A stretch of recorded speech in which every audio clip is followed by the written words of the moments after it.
WebSportsRadio.com, in association with KBFL, proudly presents Missouri State University Ice Hockey. With the call, here's Steve Casson. And live from Jordan Valley Ice Park, Stan Melton Ice Arena, it is Game 2 between Missouri State and the University of Arkansas. Hello, everybody. Steve Casson, along with the assistant coach for Missouri State Division I, Cliff Cook, and my camera lady, Michaela Garnier. Thanks for tuning in. As the Ice Bears 2-3 on the season face the Arkansas Razorbacks 5-0. These two teams have met before. Missouri State suffering a 6-2 and 4-1 loss early back on January 22nd and 23rd, and of course yesterday a 3-1 loss. The only goal by Missouri State was the goal by Jacob Holstrom, and Holstrom's goal waiting on the right side to put it home, and Missouri State at that point made it a 2-1 contest. Holstrom now increases his goal scoring streak to 3 games, but that's as much as Missouri State could do against the Preslav Slovakia product Josef Dusenko. And Cliff, you saw the game yesterday. Missouri State seemed for some strange reason to start off a little slow, and they just really couldn't catch up. It reminded me a bit of our home opener. You get a little amped up, be in front of your home crowd for the first time, especially the young guys. And we just didn't have a good start. You know, if you look back to, I'm going to try tonight to not go too much to the Division I side, but there is a good comparison there, because if you go back to that first game against Iowa State with us, the first 10 minutes of the game, they dominated. And it was very similar last night. Arkansas came in, our guys' home opener, energy levels high, and you don't always use that energy in the right way. And that's the same thing that happened. Arkansas dominated, I would say the first 6 to 10 minutes of the game, and then things kind of settled in. Missouri State is hoping to capitalize, as I mentioned, on Holstrom's scoring prowess, but they need others to kind of step up. And for Missouri State, they're trying to look for that. And while they try to figure it out, they've got players like Josh Hansen with a goal. Evan Lasansky has a 1 tally. Ryan Moon has a tally. And Missouri State, in trying to find their identity right now, are trying to find guys that can put the puck into the net. And Holstrom seems to be the only guy who's averaging 1 point per game. But if you're the coach, and I know you don't want to sidestep head coach Cody Blevins, but what can you do to get your players to produce? Now, granted, they're dealing with Josef Dusenko again tonight, and he has just been a brick wall in net. But what would you do to make him move or to do something to create some kind of scoring opportunities? Well, that's part of it, is get him moving. The one thing he did that could be a bonus for the Ice Bears tonight is he made the first stop, but he also gave up some rebounds. We've got to get a net front presence. We didn't have a very good net front presence last night. Obviously, we didn't get as many shots on goal, but I'll take it a different direction too. A lot of your offense starts on the other end, and we've got to do a better job in the D zone, not just of keeping pucks away from the net, but transitioning to the breakout. And we struggled to find guys open on the breakout. They kept the puck in a lot more, and it's hard to produce offense if you're in the zone the whole game. One guy that was on the ice pretty much the entire game was Cameron McAtee. And McAtee played, I don't know the entire minutes, but it seemed like he was on there for 59 out of the 60 minutes. And I asked him before the game, number one, does he like getting all the ice time? And he said yes, it was pretty much every other shift. But the second thing he said was defensively, they're down to 5 defensemen, right, and that's been the biggest key for his ice time. Yeah, it's, they've clearly got some injuries. I know of one former player of mine who's a defenseman that's not on the trip with them that would help as well. And so when you're down to 5 bodies at this level, your top guys are going to get the most ice time. It's just common sense. And he's clearly their number one guy for obvious reasons. He's a talented player. He's one that I know Coach Blevins and the rest of the team down there at the Ice Bears are very aware of him anytime he's on the ice, which, as you said, is quite a lot. It definitely was. I felt like I was calling his name a lot, and that's the key. You can be on the ice a lot, but it's when you get the touches, and that's what he had a lot. He was in the play a lot yesterday. Yeah, the puck finds him. And we could say the same. We talk about Jacob Holmstrom. The puck just finds him. The talented players, that's what happens. The puck just ends up on their stick. Absolutely, and that's where it was yesterday as we showed the highlight of his goal waiting on the the right side, left of the goalie, right as you look at it, and he was able to tap it home. The only one beautiful goal. It's fantastic goal. The only one that made it past Dusenka. Now, we're not going to count the 3 posts that the Ice Bears hit because those aren't shots technically. Yeah, I happened to be standing right down at the glass at that end when that goal happened. It was beautiful. But right before that, I was standing on the opposite side of the net, and he had one literally roll right across his letter plate. Yeah. It's like the puck was reading the letters down his letter plate and ended up, it's just unbelievable. The chances, and I talked to Cody before the game, Cody Blevins, and that's one of the things he mentioned was we've got to take advantage of our opportunities when we get them because they're not coming very often right now. Puck luck, and that's obviously something that the Ice Bears hope that they'll have tonight. Missouri State, of course, scratching Brett Houston, Cameron Beck, Matthew Garnier, and Connor Hinteser. For the University of Arkansas, it'll be Grant Fletcher, Ryan Hall, Dylan Odelin, Matthew Butler, and Brad Estrada, which is an interesting scratch. Yesterday he figured into a lot of the play, but Jacob Yassine will be on the ice tonight. He'll be along with, he'll be in the nets or on the ice, and then out of the lineup is Bobby Ray. He's also a goaltender who's been scratched tonight. Wearing number 22, Brian Romero. So if you see Reese on the back of it, no, it is Brian Romero wearing that jersey. He's out of Dallas, Texas. Arkansas, 26 goals. They've only allowed 10 this season. On the road, of course, their first game yesterday, so they're 1-0. 3 goals, 4-1 against. And for Missouri State at home, the Ice Bears are 0-1. Yesterday was their first home game. They've allowed 3, given up 1 for Cody Blevins' Missouri State Ice Bears. Same goaltenders as we mentioned. Joseph Dusenka for Arkansas in 4 games. He's 4-0 with a 2.0 goals against average and an .893 save percentage. And Andrew Meek, what can you say about him? Yesterday, even though he's played 2 games, he's 0-2 with a 3.50 goals against average. He does have a .910 save percentage, and some of the saves he made yesterday were phenomenal. If it wasn't for those saves, it would not have been a 3-1 game yesterday. Oh, absolutely. Cody's in a nice little spot here. He's got 2 freshman goalies, which normally you'd say that's pretty rough, but they're both talented. They both got save percentages well over 900. So he can really do no wrong. And then, even though, again, as you said, Andrew got the loss last night, can't fault him. He did everything he could and definitely earned another shot tonight. Missouri State hoping to continue to be the eye of the ACHA. They were ranked at one point number 8 in the ACHA Division III Pacific Division last season, and although this is a strange situation, it's a strange season, obviously with COVID and everything that's going on, just to be able to play games is unbelievable. And of course, Missouri State, along with majority of the league, electing to start in January and foregoing the fall portion of the season. I don't know if it's similar to the NHL where you really had no preseason, you just had to get on the ice and try to figure it out. And we're going to talk with Evan Lasansky in the first intermission and Brock Gerhardt in the second intermission. And I asked the questions to them if they kind of felt like the team still needs to get going, to gel a little bit, and do they wish they had more time to do it? And generally the answer is yes. Yeah, I mean, I can tell you just from the Division I standpoint, we're still fighting that. We're 8 games in, and we're still looking for that chemistry, and it hasn't quite happened yet. It's slowly you see little bits of it. I mean, obviously our blue line, that top line's always going to do it. We've mixed the line. I don't think we've had the same lineup yet in any of the 8 games. So Division III is dealing with the same thing. A lot of new players and a young team. And for that, you're going to deal with similar issues of chemistry. And, they'll get it. Cody's got a talented team. We've known that since this summer. And I expect them to be just fine. Well, 2 things I have to say. Only 2 horns tonight, not the 6 from last night. Okay, good.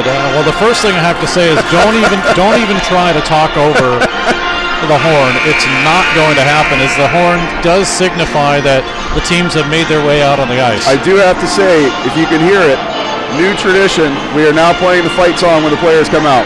I do hear that, yes. So we talked about it while actually we were in Iowa State with the D1 team. And we made the decision that we got to remind ourselves this is still college hockey. We want the college atmosphere, so we got the MSU fight song. I do like it. It's been a while since we've heard it. It's a great song, too. And just a quick camera note, Michaela, I think I lied. I think that camera does move a little bit, so yeah, pay attention to it. Okay. Well, let's head on down to public address announcer Kevin Thorough for the introduction of the on-ice lineups. Let's get started with our visiting lineups for the visiting Arkansas Razorbacks. Starting at a forward, number 98, Chris Salmon. Starting at a forward, number 9, Griffin Sugaswara. Starting at a forward, number 17, Zach Wilson. Starting on defense for the Razorbacks, number 12, Kevin LaPlante. Starting on defense, number 13, Pavel Salter. And starting in net tonight for the Razorbacks, number 96, Joseph Dusenka. The Razorbacks are coached by head coach Keller Sims.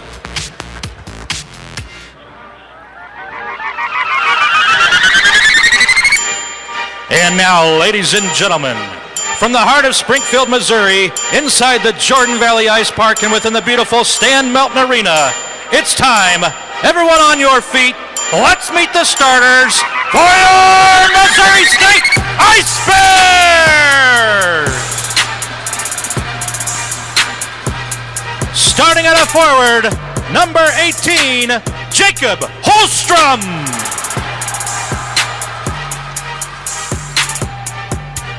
Starting at a forward, number 5, Ryan Moon.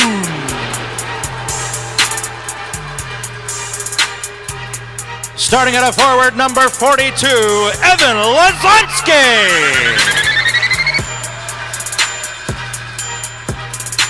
Starting at defense for the Bears, number 10, Justin Koch.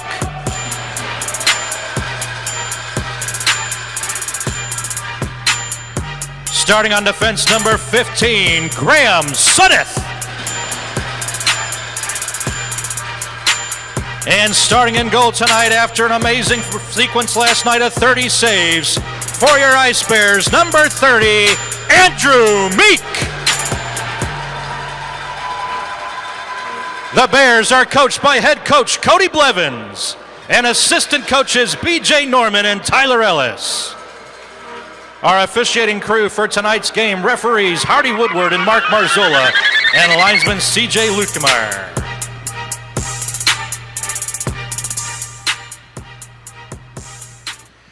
And now, ladies and gentlemen, please remain standing. And gentlemen, please remove your caps as we honor America with the playing of the national anthem.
Our national anthem from Jordan Valley Ice Park, Stan Melton Ice Arena. Fresh 20 minutes are on the clock. A full Andes board is ready to go. And if the Ice Bears score 5 goals, everyone gets $1 Andes frozen custard. Have you picked up yours? Not yet. I've had plenty of Andes, so the last thing I need is more. Yeah. It is awesome, though. Have to watch the waistline a little bit, although it is better for you than most. It is. So that is the bonus for sure. That's what I just need to do. I love Andes. I love Andes a little too much. Stay away from chocolate and go to the Andes, right? Yeah. So C.J. Lukemeyer, the referee, or the linesman actually, he's going to act as the linesman tonight. He's ready to drop the puck. Missouri State skating from the left to the right in their white and maroon, and Arkansas from the right to the left in their white and reddish maroon. It will be Moon and Sugaswara will win it for Arkansas. Salmon will have it back of his own zone. That's Chris Salmon. I want to call him Tim Salmon. He's a baseball player with the California Angels one time. Puck comes in, and immediately Arkansas with a quick shot. It goes right through the crease, and Meek didn't see that one. The Ice Bears are starting like they did in yesterday's game. It's been all Arkansas. We're only 35 seconds in. Puck by Sugaswara, slapped off the glass and sent back in, and Missouri State out of their own zone. Well, not yet. They're slow to get out of it as Jacob Scherer, that is, had his, and take that back. That was Graham Suddeth, number 15, who had his pass taken away. Puck comes all the way down to the Arkansas zone. Good rush there by Holstrom to keep it from being an icing call. Puck flipped up off the glass. The Ice Bears will have it. It will be gloved by Hansen, but I think say hand pass. Yeah, it went off of the hand of Josh Hansen, and apparently the Ice Bears touched it, so hand pass will bring it outside the zone. 19:05 to go in the period. For me, the key tonight for the Ice Bears is going to be discipline, not just on the penalties, but discipline in systems and their D zone in particular. Puck's then all the way down to the Arkansas end. No icing there. It'll be Jordan Descare with it. 1 goal, 1 assist for him. Ice Bears have it from the left side. A shot sails wide by Drummond. It is out to center ice. Taken away by Gage Gronberg and sent all the way down into the Arkansas zone. Little tip there from Dusenka. Goes to the defense. It is cleared out to center. And Arkansas looking to change their next shift, I believe. They looked at the bench and said, no, we'll keep going. So the play back down to the Arkansas end. The guy that's gotten a lot of ice time, Cameron McAtee. 2 goals, 4 assists for him. Ice Bears momentarily steal the puck, and McAtee will get it back. Over to Descare. They'll set things up. Arkansas does make that change. So does Missouri State. Puck is too far for Deacon, and we get an icing call. Grant Deacon had to go off of his, or away from his stick, that is, and icing will be called. It'll come back into the Arkansas end of the ice, where Missouri State will have Sullivan, that's Sean Sullivan, to line up for the faceoff. Grant Deacon, a former player of mine with Hockey Club Dallas a few years ago. He comes in to take the draw. Sullivan, though, does win it, though. Puck to the near side now, and the Ice Bears will work it. It goes to Cameron Osdick. He'll have it up the middle to Ott. He shoots, save, rebound, and it's pushed to the corner. Nice play there by Jacob Matthews to hold it in. It's dropped down in low, and guess who? McAtee will have it for Arkansas. Spins out of Sullivan's check. Now moves it up to the near side. All the way down, too far for Trevor McLean. He catches up with it, but the Ice Bears are able to clear it, at least to have possession of it, and that's Osdick's. His job out of O'Fallon, Missouri, to pass it up to center ice, but unfortunately it is taken away by Michael Ellis of Arkansas, and he'll swing it into the far side. Now off to Kevin LaPlante. Had a goal in yesterday's game. Puck is flipped into the corner. 17:29 to go in the period. And no score. Arkansas with it. Looking to the middle, but instead it'll be Michael Ellis to work with it to the left side. McAtee sends it down. Actually, no, that is not McAtee. It's 22, Brian Romero. He works it down in low, keeps it in play, right out in front, but intercepted by the Ice Bears' Jacob Matthews. 17:05 to go in the period. A lot of possession time for Arkansas. They've just not been able to get anything established. But they steal it here. It comes right to the side of the net, and it was missed on the backhand by Ellis. Ice Bears scrambling in their own zone. Still trying to work the puck. Push there by Sean Sullivan of Missouri State. Now finally It'll be Matthews to bring it out to center ice, but the Ice Bears want to change. And Matthews with a good hit to keep things in play. And here come the Ice Bears. Mattingly, he has it left side. He shoots, save Dusenka, rebound! And the net gets pushed off its moorings, and we will have a stoppage in play. Good play by Mattingly to come off the bench, knowing that Arkansas was focused on the player on the ground, and he picked up the puck and had a break in. Yeah, it's a great rush there, and what I like, I mean, you're not want to run into the goalie, but getting in the goaltender's face early in a game, getting his head a little bit, it's not the worst thing in the world. Just got to stay out of the box while you're doing it. Mattingly with Shar, and Mattingly does win the puck. Tim Pietz was blocked out, otherwise he could have had a good play with it, but instead the puck is flipped up and hits the stanchions, so the face-off will stay in the Arkansas zone. That's a break for Missouri State. That should be no change too. Yeah, it should not. But they're getting it. That's a free change for Arkansas right there. That's all right. It's early enough in the game. We're not going to sweat it too much. 16:19 to go in the period. Puck won by Arkansas. Over to the far side to Brendan Baume. He'll send it back down in low, past to Scare. Ice Bears will have it. Gerhardt, who we'll talk to in the second period intermission. That's Brock. Had it, kept it in, but it's cleared all the way down. This should be an icing call. Racing hard is Justin Koch to make sure it was an icing. Good hustle right there. Those are the little things that become big things later in a game. 15:59 to go in the period. And still no score. By this time last night, the shots were already about 8 or 9 to 1. So Big good difference. start. Yeah, it for the first 30 seconds or so, it started like it might have been yesterday all over again, but the Ice Bears have settled down a little bit. Yeah. Puck now goes to Jacob Yassine. Intercepted, though. Missouri State will break a 4-on-4 into the zone. Here is Holstrom with a drive, missing wide behind the net. Lasonsky out in front. Missed up high by Holstrom. Wrap around in front, and he lost the handle on the puck. Lasonsky pulls down Valentini, and Nick Valentini draws the penalty. Missouri State will go into the box.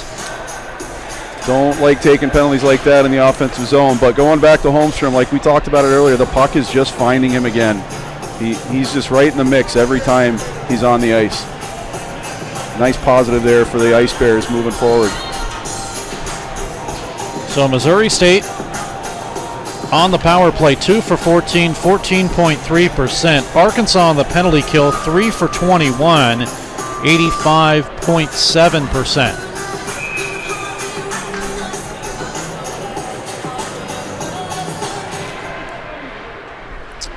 Yeah, actually, I've given you the wrong stats. Arkansas.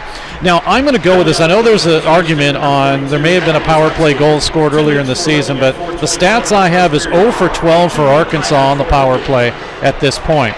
Missouri State on the penalty kill, they have not allowed a power play goal. They are 0 for 11. They're 100%. At 5-0, I would have a hard time thinking they don't have a power play goal. Yeah, it's pretty crazy, isn't it? Yeah. But that's what the stats show. Especially with the firepower they have.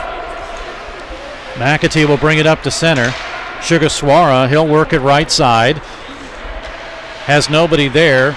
Stops up and gets a return pass. 1:16 to go on the power play. You know what it is I wrote it down on the wrong side. That's how I have such a problem with this. Meek will move it away from the top of the net, or from the crease, and it's cleared and sent all the way down, no icing. As Missouri State will line change as they're killing the power play. Quickly sent up to center ice. Sugaswara will have it in the Ice Bears zone. Good forechecking pressure by Missouri State. That's Jake Stewart. No, that's Sean Sullivan and Stewart, both in there to put some pressure. 45 seconds left in the power play. Comes up high. McAtee, he shoots wide. Rebound. There is no rebound as it gets deflected up at the top of the dashboard there and into the rafters. So good aggressive kill so far. Is it fair to say Missouri State is looking at this early onset like a different team than yesterday? It is, and I go back to the discipline. Obviously, the penalty was not a great penalty, but I mentioned discipline in the D zone as well, and they've been better so far, even with extended pressure from Arkansas. You know, they're not getting the quality chances like they did last night. 13:53 to go with 18 seconds remaining in the penalty to Evan Lasansky. Arkansas with LaPlante in front of his own bench. Gets across the line and rims it all the way around. It will be Michael Ellis. Sends it up the middle. Here's a shot tipped just wide as Salter got that one. Pavel Salter. And it was on net, so no icing as the power play had expired. So the Ice Bears have a little bit of an advantage here as they can move in without worrying about having to clear the zone. They steal the puck. Lasansky had it good, tip away by Deacon, and it's sent right back in with authority. Ice Bears flood the zone with Holmstrom. Comes to Sudduth. He kicks it ahead, but it is out. No, Moon cleared it and kept it in. Nice play. And it goes right to Holmstrom. Right up the middle. Here's Holmstrom again. He'll work it to the corner. Send it to the half boards, up and out, and Ellis will break. It's a 1-on-2. Ellis says trying to catch up in front is Deacon, and it's knocked away into the corner. Good play there as the Ice Bears Graham Sudduth. Now it is Moon who tries to shake off a stick check. 12:44 to go in the period and no score. Ice Bears have it, and it's off of Lasansky's stick and all the way back for McEntee. McEntee for Arkansas, back in his own zone. Lasansky is there. Lasansky can't handle it, but we come the other way now with Chris Salmon. Puck comes to the corner, knocked away from Jake Scharrer. 12:23 remaining in the period. Ice Bears now seeing the pressure change. Comes right up the middle, broken up. Scharrer had it for a moment. Shots are 3-3, but Arkansas has had most of the pressure. Lasansky, he'll be a recipient of an errant pass, and it's out to center. Ice Bears with a quick change. Descaire doesn't see it. He'll have it, though, as he carries it in the zone now, and he sees it. Comes right up the middle. It's broken up and deflected away by Eric Papuga. All the way down. This is an icing call as it goes back into the Arkansas end. 11:51 to go in the period, and still some good pressure by Arkansas.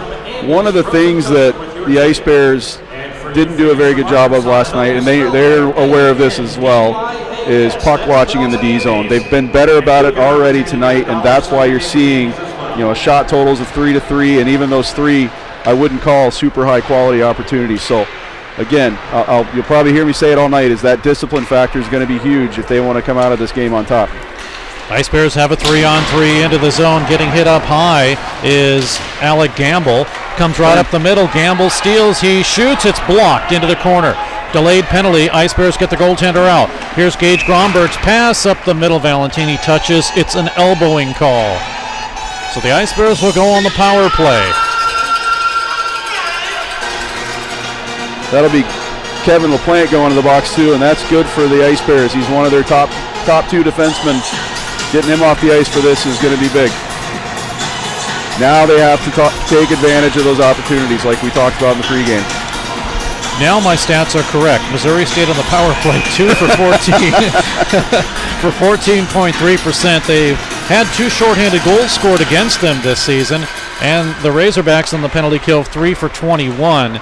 Here the Ice Bears have a shot. That one goes high off of Graham Sudduth and also off the shoulder of Dusenka. Sudduth will keep it in. Dropped it down low with 11:13 to go in the period. Schlereth is there, but instead Valentini is able to swipe it out and just enough to get it across the line. Schlereth with a flip back in, and it's Descaire with it. Jordan Descaire, 1 goal, 1 assist from Dallas, Texas. Puck comes all the way in. That's got to scare you, and even I'm a goaltender, and I'm scared by that. As Meek played the puck right in front of his net, the only thing stopping it from going in was his goal stick. As a coach, that's the stuff that makes me lose my hair. Here's Sudduth with a drive. It's blocked in front. Koch with it. He'll have it right left side. Power play has 1:10.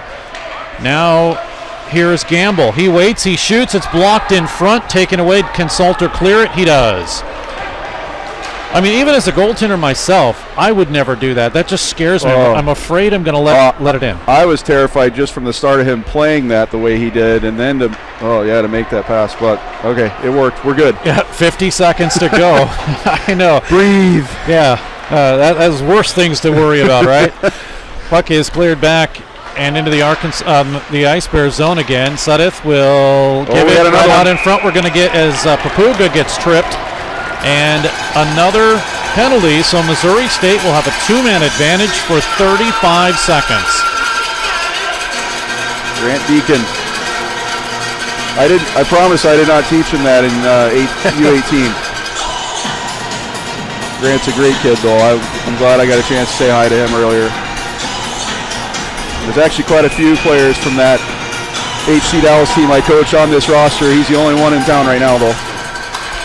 Face-off won, 10 minutes to go in the period. Ice Bears with 30 seconds left on the 2-man advantage. Papuga up high.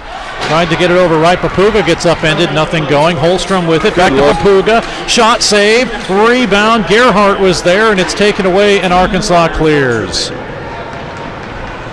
15 seconds remaining in the 2-man advantage, enough to get something set up and still have the advantage, but it goes off a Gerhardt stick, and it's cleared. And there goes the 2-man advantage. Good puck movement there. They had an opportunity. Now with 1-man advantage for 125, that is. Papuga lost it. Here comes the plot. He steals past Holstrom. He's all alone. He dekes. He shoots a shorthanded goal. Arkansas takes a 1-0 lead. Could call that an unlucky play, but you also got to be aware of that guy coming out of the box there. That's back-to-back nights with a shorthanded goal for the Razorbacks. It started at center ice, where the defense was beat. Ice Bears were changing too, and Meek was hung out to dry. Well, I said getting LaPlante off the ice for that penalty was good for the Ice Bears, and you can see why. As soon as he came back on, beautiful move on Meek. Like you said, he was left out to dry. So LaPlante will get goal number 4 this season, and the Ice Bears come charging back. They'll try to work it out in front. Just missed by Hansen, but I think Hansen's going to get called. They're both going. Oh, that's good again. LaPlante's off the ice. Yeah, and Hansen was the one that punched him right after, and if it's just him. Yeah, they're both going. That's good. Yeah, very lucky there. 3 penalties, 6 minutes for Arkansas. 2 penalties, 4 minutes for Missouri State. Well, more time on the power play here. Now keep in mind there still is 55 seconds left in the power play for the Ice Bears, but that last goal by Arkansas was a shorthanded goal. And for Missouri State, that is their 3rd shorthanded goal they've given up this season. Now we get Sudeth diving to keep it away. So those coincidentals will stay off the board. And Sudeth in his own zone. Still trying to struggle to keep it away from Chris Salmon. Ice Bears will have it. They have 26 seconds left on the power play. Let's get to the call. Number 12, Kevin LaPlante. Assisted by number 13, Pavel Salter.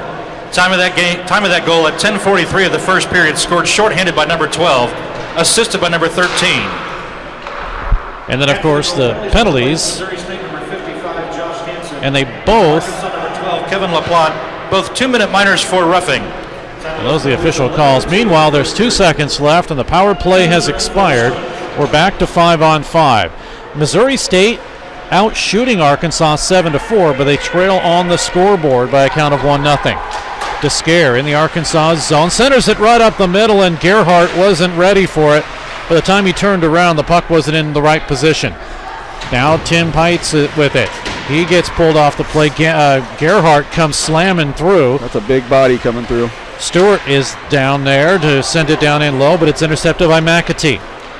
McAtee has a 3-on-2, works it across the line, looking for Riley, but instead drops it down low himself, comes right up the middle. Here is Salter with a blast in and a save by Meek. And now we have Zach Riley being upended out down in front. Do we get any penalties out of this? And I think we do. Gerhardt's going, little tap on the goalie there. But again, are we going to get both? Oh. Well, at least the officials are consistent. I saw the tap, so we did call the slash. So that, I know Arkansas is not happy, and I can understand why. Like I said, I'm not calling it a slash, as you've heard. It was a little tap, a little love tap. I personally probably wouldn't call it, but as an Ice Bears fan, I'm happy they did. Well, like I say, at least they're being consistent. Let's hope it stays that way. Doesn't always. So we're going to skate 4-on-4 as these penalties will get put up on the board. So Gerhardt's penalty here in the first.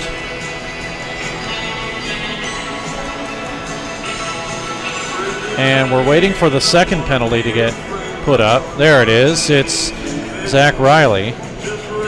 Two big boys. So we're 4-on-4, plenty of ice now for Missouri State. And the Ice Bears cannot clear the puck. It's held in. Deacon up high. McAtee, he shoots, saved by Meek as he saw that one all the way. 7:03 to go in the period. Penalties on the plate to Missouri State, number 22, Brock Gerhardt. 2 minutes for roughing. To Arkansas University, number 19, Zach Riley, a 2-minute minor for slashing. Time of those penalties at 12:41 of the first period. 4-on-4, and the Ice Bears will break it out. Left side to Jacob Matthews. He'll have to come back and scoop it right up and send it right back in. 6:50 remaining in the first period. First period intermission. We'll talk to Evan Lasansky. Backhanded out by McLean. And Missouri State to set it up again. Having a little bit of trouble bringing it in the zone. Here comes Arkansas. McAtee with it. He waits. He shoots up high. And a blocker save up and out of play as Meek makes that one. Like to see Ryan Moon get going. He's a talented little offensive player and good all-around player. He showed what he could do, for me anyways, having not seen him last year, what he could do during Coach's Cup and during tryouts. And he's got a little sneaky, wicked shot, and I'd like to see him get going. Listed at 5'9", 155. I think that's generous. I was going to say, maybe with skates on, possibly. Here is Sugaswara to Descare. He'll send it in and do a 360 spin at center ice. Held in. Working it. Right side is Zach Wilson. Up high. Descare with a drive. It's blocked. Need more of that. More block shots. It is out to center ice. But getting sustained offensive pressure for Missouri State is not happening right now. It's not. No, they're one and done. And that is not going to get you much. No. At this level, you're rarely going to beat a goalie straight up. I say that as they're taking a shot, but big save there as it came off the stick of Wilson. We look for the dirty goals, and that's what these guys need to do. That net front presence we talked about in pregame, we're just not getting it. And the one time we did, we very nearly buried one, but need a lot more of that. Face-off will come back down into the Arkansas zone, the Missouri State zone to the right as you look at it on Web Sports Radio of Meek, but his left. I believe my buddy Jeremy Law calls those greasy goals. There you go. Greasy goals in the house, making some cookies, right? There you go. Puck held in by LaPlante off the draw. Drop down in low. Baume is there, sends it over to the near side. Back behind, Gage Gronberg is there. Back to 5-on-5. Full strength now as both players get out. We're 5-on-5 as you mentioned, and Bombay is spun down and around. No penalty there. Play continues. Ice Bears seem a little tentative right now. Puck shot in from the opposite side of the red line, and Meek makes the save. No icing. 5 minutes to go. Here come Missouri State. Jake Schlereth, right side. He shoots. Blocker save, Dusenka. Nobody there on the far side. Gerhardt races, and he's able to keep it in. But now it squeaks out. Ice Bears don't know where it is. We come the other way. And it's so don't see that every day. Yeah. The puck came out. Do we have two pucks? No. Well, how did it end up in the scrum again? We got some more penalties coming, though. Well, that is interesting because it was a 2-1. We get a misconduct. The puck came back as they brought it back. Okay. Yeah. In fact, Mr. LaPlante might have shot it into a couple of Ice Bears, which got him started this little penalty parade. Yeah, I was looking down. Yeah, they blew the whistle during the confusion, and then the puck came back at that point. And at that moment is when I looked down to... I think Arkansas has the right to be a little upset there. They had a 2-on-2 going, and then all of a sudden the whistle blows. Exactly. That's the thing, you know. And because I looked back over to see there's a scrum of about 5 players thinking the puck's still there and it's on a break. I don't think I've seen that in a while. No. And again, I'm kind of with Arkansas. Why would you blow the whistle there? I mean, confusion. Especially if it's a Missouri State penalty. That I don't get. I think that came after the whistle. Okay. That's why I go back to I don't understand the whistle there, and it really kind of, you know, I have to side a little bit with Arkansas in their complaint there. Puck is held in, though, by Gamble. Taken away by Schar. And it's out to center. Here comes, I believe that's Patterson. Kyle Patterson with a drive and a stick away. Penalties on the play to Missouri State number 22, Brock Gerhardt, and to Arkansas number 95, Jacob Yassin. Both 10-minute misconducts at 15-16 of the first period. Both 10-minute misconducts. So they both get 10s, and that's why there's still a 5-on-5 situation, and now we get a whistle, and Schlereth gets upended. The official looks right at it and says, I'm not going to call it. Oh, we do have a penalty. Oh, we do have a penalty. We've got a slash on Missouri State. And that's why he didn't call the secondary penalty, apparently. Is it? Looks like it's on Schlereth, too. And he doesn't even, because he got upended, and they didn't call the penalty after he got upended, so. More confusing calls, much like last night, I must say. 5 penalties, 18 minutes already for Missouri State in this period. That includes the 10 minutes. And Coach Blevins rightfully needing an explanation on that. I agree. I'd like an explanation on that one as well. I didn't think their guy should get a penalty either. That should have been nothing. So each team with 18 minutes in penalties on 5 infractions. And off the draw, puck is cleared and sent all the way down. 3:42 to go. Slashing is the official call. And that's a good penalty killer in the box for the Ice Bears too, Jake Schlereth. Arkansas with Zach Wilson, 2 goals, 5 assists out of Baldwin, Missouri. Wilson will work it down in low. Give it over to Descare. Up high. Now to McAtee, left side. He shoots. Ooh. It's blocked in front. That hit Matthews high. Matthews, yeah. Really high. Looks to be all right, though. Now here's winding it up is McAtee, and a save by Meek. The one thing about Meek I've noticed even tonight and yesterday is he can see the puck very well through traffic. Yeah, and tonight, as well as he played last night, there were times he struggled controlling rebounds. He was making the stop. Tonight, he's doing a fantastic job at controlling his rebounds. And that's the big key, especially when you're shorthanded. Yeah. Like that play right there, he just swallowed it right up. And he's done that a few times already. Chris Salmon with it. He'll work it down low once again to Descare, that is. He shoots, and he just missed wide to the left. 1:03 remaining in the power play, 2:53 to go in the period. It's still only 1-0 Arkansas. Ice Bears trail. Arkansas with 53 seconds left. McAtee up high instead. He'll go to Descare left side. Shot misses wide. Over to the far side once again to Zach Wilson. Wilson trades positions with Sugaswara. Down the middle, has some room. Broken up, and the Ice Bears clear. Again, good puck movement from Arkansas, but kind of like our D1 power play can be at times. It can look really pretty, but if nothing's happening at the end of it, it doesn't really matter how good it looks. If you saw Ice Bears Coaches Show number 2, I put a whole power play segment for about a minute and a half in there. Missouri State did not score as we get an offside here, but it showed you the movement. Oh, it looks beautiful, but if we're not putting the puck in the net, I don't care how good it looks. I'd rather it look absolutely disgusting and we're scoring goals. You know, it's funny because there's discussion on ice time, right? And so a guy says, hey, you know, so-and-so got a plus, but he was on the ice for 2 seconds of the power play, and I was on there for the whole minute 59 and got a plus. Why is it any different? It's actually an argument. Well, I won't call it an argument. It's a discussion that came up recently, and maybe that's something we can talk about later with with how difficult it is, having to scratch players, especially when they come at you. Well, I was a plus whatever this weekend. Well, tell me a plus minus at the end of the season. One weekend doesn't tell me a story because anything could have happened, just like you said. Could have been a quick line change. You just happened to be on for the plus or the minus. There's guys that have gotten pluses and they walked off the ice. Yeah, exactly. Here's a shot that misses wide by Ellis as play continues. Off to the right side, score!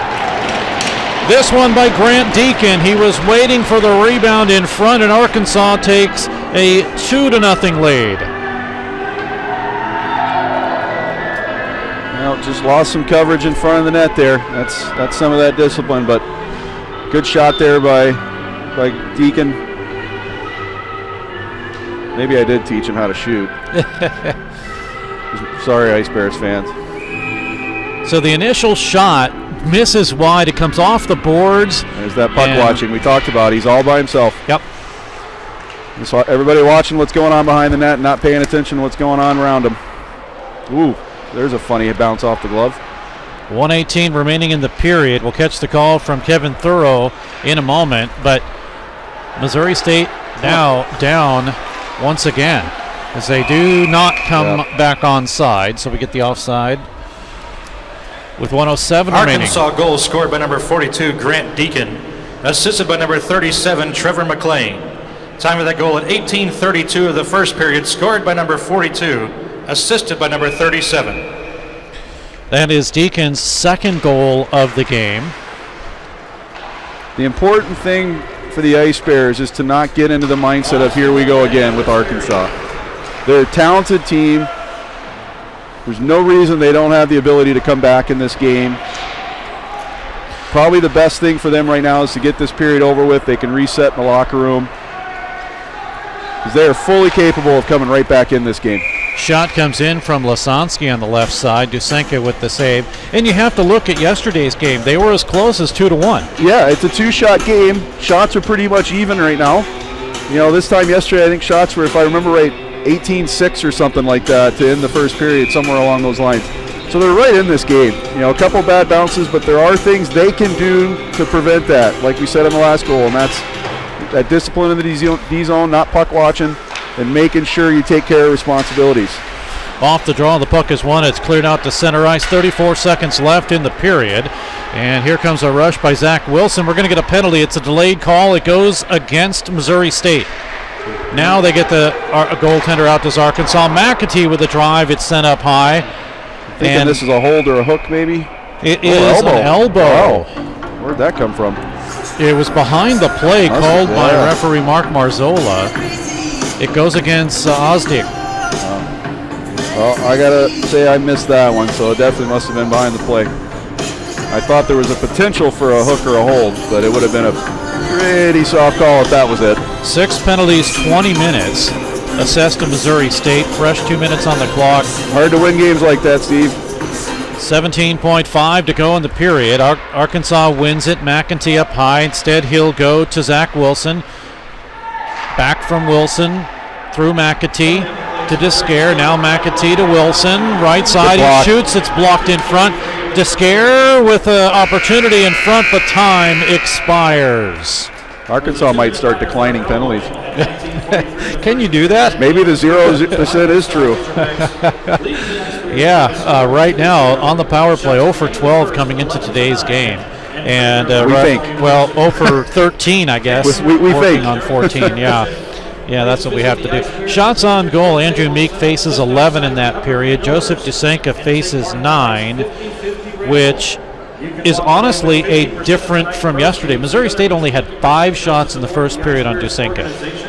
Yeah, no, it's a better period. The scoreboard will show you it's 2-0, but it was a better start to the game than they had yesterday. It's hard to feel that way when you see the scoreboard, but there are a lot of positives to take out of that, and definitely things easily correctable.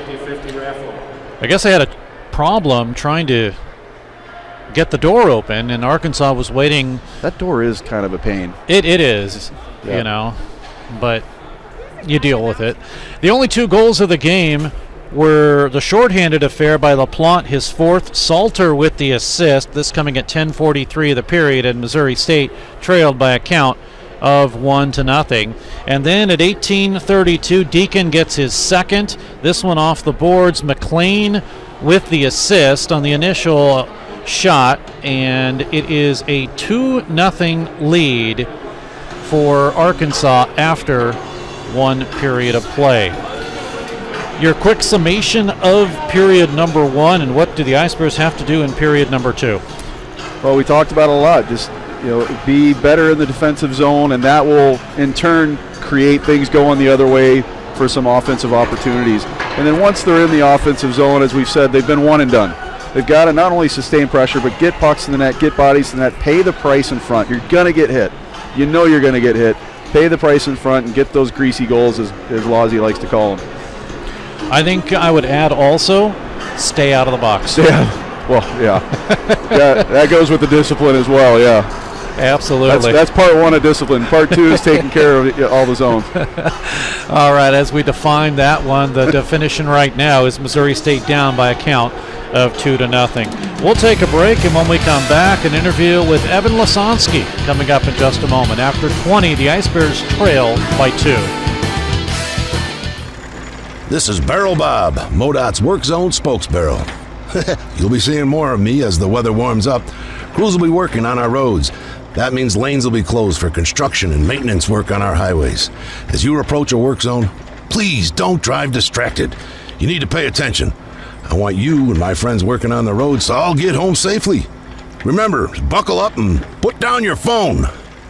A message from the Missouri Department of Transportation.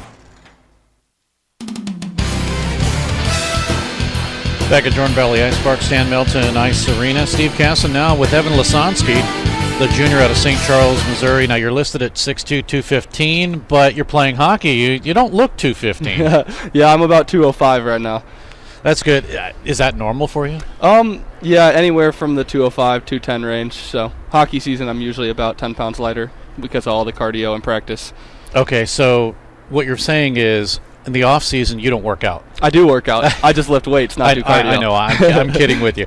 So yeah. So obviously that allows you to basically get out there. You know, you're out there. You're all over the ice. Every time I look on the ice and I'm calling your name, it's because you're in the play. Do you attribute that to the way you work out and the way that you try to stay the way you are? Yeah, I would definitely say that working out and staying in the gym has definitely made a difference with that. Helps with the physical aspect of the game, and staying in shape definitely helps when it comes to keeping your breath out there and having short shifts and not getting too tired fast. Listed as a junior, and of course playing with Missouri State for as long as you have, you kind of get the feel that you kind of know what's going on with this hockey club. Yeah, absolutely. It's compared to my freshman year, it's definitely a major difference both on and off the ice. It's a lot of the things that I see happen are much more expected, and there's not so much that frightening aspect of the new league, new team, which I'm sure some of our rookies are going through right now this season. That's obviously got to be tough. I mean, right now with 15 freshmen on the team, just 6 juniors, 3 seniors, 2 sophomores, you're still that upper class guy. You're that go-to guy, the guy that's been there forever. I'm sure several of the freshmen are looking up to you. Yeah, it's awesome to have some of the freshmen that look up to the older guys, and kind of it's just I know exactly where they're at because I was there 2 years ago, and it's awesome to be able to help those guys out and help them get a feel for the game and the new league and team. Evan Lasonsky is joining us. So I have to ask, who is the biggest chirper on the team? Oh, the biggest chirper on the team? I'm not sure about the biggest chirper, but our freshman Connor Hinnister, Corn Dog, his mouth is always moving. Maybe not chirping, but he's always got something to say. And that leads me into my next question. Okay, you called him Corn Dog. What is the craziest nickname that you have for somebody? The craziest nickname? Well, pretty much everyone on the team has a nickname. Some of them appropriate, some of them maybe not. Okay. My nickname's Lasagna because of my last name. Obviously. We got Brock right behind us here. We call him Bo. But everyone just has a nickname. Most of them pretty much based off of last names. What made you decide to want to come to Missouri State?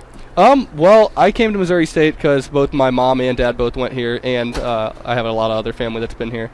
So not necessarily even the hockey, but I kind of came here because it wasn't too far away, and I toured both here in Mizzou, and I like this a heck of a lot more. And the hockey program here is awesome, and that's definitely a major plus for that pushed me to come down here.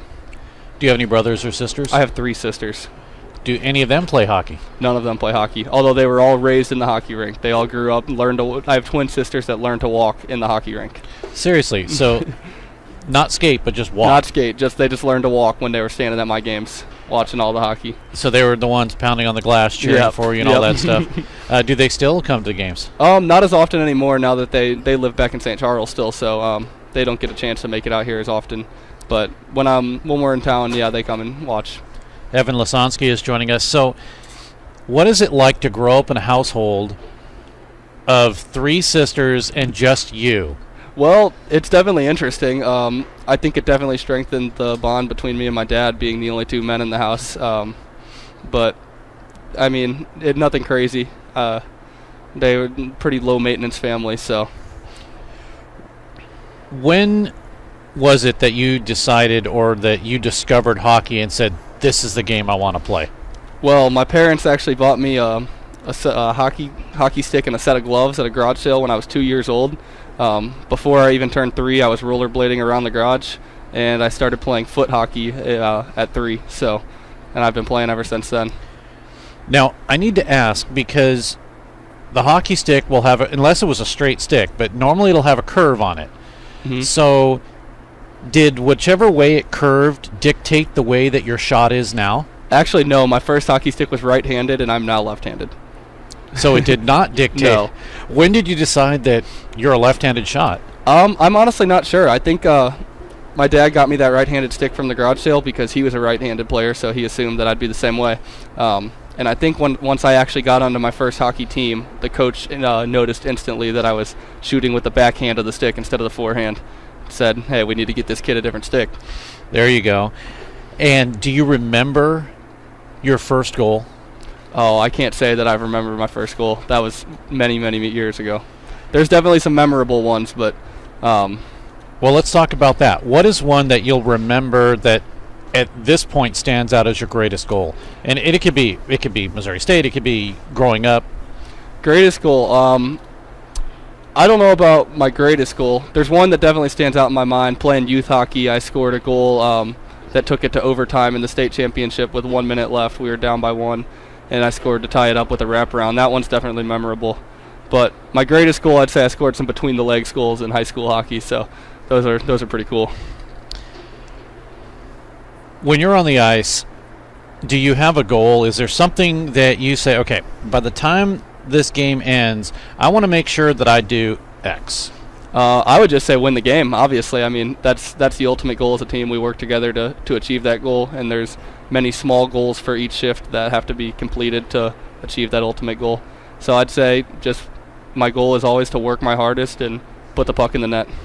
Evan Lasansky is with us, the junior from St. Charles, Missouri. Have you always wanted to be a forward? Did you ever try defense? I've always wanted to be a forward. Defense has always been a lot less interesting to me, and it's not my greatest skill. Forwards comes a lot more naturally to me, the positioning and all that. So, next question: who is the best dressed on the team? The best dressed? I think Brock Gerhardt, right here behind us. He had a spectacular suit yesterday. I don't know if you got the chance to see it or not. So you're just gonna go? I assume he's your bud. Yeah, he's my bud, but it was the best suit that I've seen ever. So. All right. I got to give him that award. So you're taking... Not this one. He had a different suit yesterday. That one was a lot better. All right. What is your goal after hockey? What do you want to be when you grow up?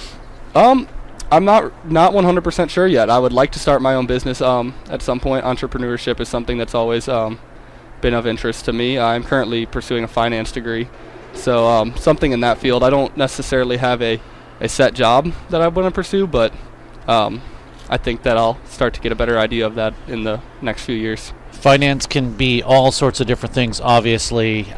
You could work for a major company. You can even work for a hockey team. Right. And maybe accounting or something like that. Have you kind of put any thought to it, or you just want to get through school? I'm kind of just planning on getting through school right now, enjoying it. I'm starting to put more thought into it now that I'm here in my junior year and actually taking some of my major classes and not the gen eds anymore. Starting to look into more internships and start to look at jobs that are possibilities after college. Evan Lasansky is our guest of Missouri State, junior, and I was going to call you a freshman. No, you're a junior forward out of St. Charles, Missouri. But do you remember being a freshman, and do you remember what it was like to first step foot out on this ice? Yeah, absolutely. It was a pretty crazy experience. I remember even back my freshman year of high school, just the first time stepping out there and being with people that are four or 5 years older than you. And then you come out here, and then being an 18-year-old freshman, some of these guys go and play juniors and stuff, so there's people out there that are maybe 6-7 years older than you, and that's definitely an intimidating feeling at first, and that's going back to what I said about some of those rookies being a little intimidated at first. Like, it's you just got to get used to playing with people that much older and bigger than you. But yeah, I definitely remember my first game as a freshman, and luckily my first set of games as a freshman was here on home ice, so I think that was a nice advantage for the first 2 games. The way it works at Missouri State is they've got the Division I team. Most of the guys that are there stay there for the most part. That's all part of loyalty. And then there's a Division III team. So when I ask, are you thankful that there's a Division III team, I mean, there's more opportunity to play. Does it matter to you if it's Division I, Division III, or are you just happy to play hockey? I'm just happy to play hockey at this point.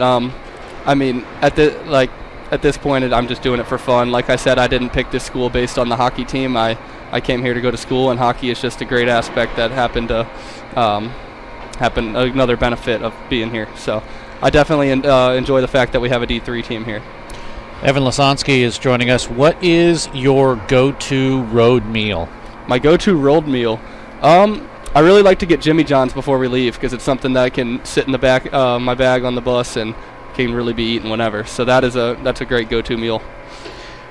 Now, on the bus, for folks that don't know, basically the seniors get the back, and then you start moving forward with the juniors, and then by the time you get to the freshmen, I mean, they're the ones that are up front because, of course, they're doing everything. So they get off first, they take stuff out from underneath. I mean, you probably had to do that. I don't know if you did or not. Yeah, absolutely. But do you feel like you're waiting for that senior year so you can get the back of the bus? Well, we don't have too many seniors this year. We only have 2, actually. So most of the juniors actually take over the back of the bus for the most part. But so you know what it's like already to – I mean, when you were a freshman, did you look back and say, oh, man, I can't wait to get back there? Yeah, absolutely. It was definitely like my freshman rookie year. I was definitely pretty excited to not be a freshman anymore and not have those duties that the younger guys have. Yeah, now you've got 15 of them right on the team that can do that if they need to. All right. Well, Evan Lasansky is joining us. Evan, I always wish players at the end of interviews good luck and more goals. I know you have 1 this year, so the monkey's off your back, but I wish you good luck, and hopefully you'll get more for the rest of the season. Thank you. All right. Thanks so much for doing this. We will take a break and be back. More hockey coming up in a moment. Hey, Missouri! Barrel Bob here. I'm MoDOT's Work Zone spokesbarrel. I see a lot of distracted drivers in work zones not paying attention to the road. Distracted driving is the #1 cause of crashes. The average text takes 5 seconds to read. At 55 miles per hour, you could travel the length of a football field blindfolded. Don't take the chance. I want you and my friends working on the roads to get home safely. Please buckle up and put your phone down. A message from the Missouri Department of Transportation. Pearson Kelly Office Products presents Great Moments in Office Technology! When Julie gets bored at work, she writes funny captions to pictures of animals she found online. Then she realized she could send all of her pictures in one gigantic message to her coworkers. At that moment, Julie created Junk Email. Now, employees can enjoy their days watching auto-tuned sneezing pandas. There are plenty of ways to waste your company's money. Your copier shouldn't be one of them. Pearson Kelly Office Products. Business made simple. Back at Jordan Valley Ice Park, Stan Melton Ice Arena, Steve Casson, Cliff Cook, along with Michaela Garnier on live TV video coverage. And Cliff, you had a chance to head down. I don't know if you went to the locker room or not, but what's the latest scoop? Yeah, they're seeing obviously the same things we are. You know, defensive zones, the puck watching's just been a killer. That was the kind of point of emphasis there. the effort is there. I agree with that. They were saying that in the room. The issue is not effort. I would say sometimes maybe misguided effort when you're getting that many penalties. But you can't fault effort right now. And also the one and done mentality in the offensive zone. Lots of rebounds are being kicked out with nobody there to take advantage of it. So, they're seeing the same things down there that we're seeing up here. It's just a matter of getting the boys to make the corrections. I don't know if anything was addressed as far as it seemed like Missouri State was a little timid. As far as, maybe getting into the zone, the puck's there and there was no urgency to try to get something going. Yeah, it's one of those things that frustrates coaches at any level is winning races to pucks when you can get it. There's a lot of 50-50 pucks that don't need to be. We fight with that with the D1 team as well. As, if you can win the race to the puck, why don't you just go ahead and do it and make your life a little easier? These guys are dealing with the same issue and winning battles. It's not a systems situation.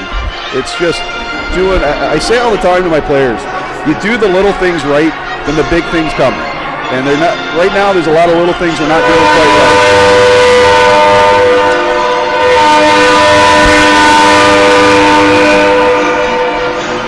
But they're all easily correctable. Just got to get it done. Keep in mind, Missouri State still has 1:42 left on Cameron Osdeck's penalty. So the Ice Bears will start this period short. Now, for all intents and purposes, that tells you that Missouri State is going to start the second period like the first period. It was a fast, quick rush by Arkansas to start the period. That may happen again this time. It might. You hope not, and you hope, knock on wood, there's plenty around me right now, that the Arkansas power play stays at its healthy rate. Yeah, right now 0 for 12 coming into today's game. We updated to 0 for 13, and now they're working on number 14. They've got the clean ice, which is always, if you're a power play guy, you like the clean ice. But, lots of block shots. We need big bodies here blocking shots in front of me. The good thing about the fact that they used 2 Zambonis is no wet spots. No wet spots. They were able to get it over pretty quick, and it's been able to set up for a while. Missouri State will skate from the right to the left, Arkansas from the left to the right, and we are moments away from puck drop in period number 2, and we are underway. Justin Koch, a bad play as he tried to slap it around the boards. And what a bounce that took. You know what it hit? We have some advertisement up, and it's just about a little bit stuck off the boards, and it plastic hit covering. Yeah, it hit that, and unfortunately bounced right back and did not rim around. And the result of that was an Arkansas shot. I'll say this though, at least it bounced back the way it did, and not right in front of the net. Absolutely, that would have been a key misfire there. Arkansas on the power play for 1:22. They'll work it again. This time to McEntee left side. Now to the right side to Descare. Up high, McEntee. He shoots. It's blocked. Rebound in front. Shot save. 2 shots, 3 shots, and it's in as Sugaswara pokes it in, and Meek did everything he could to keep it out, but nothing you can do on the third attempt.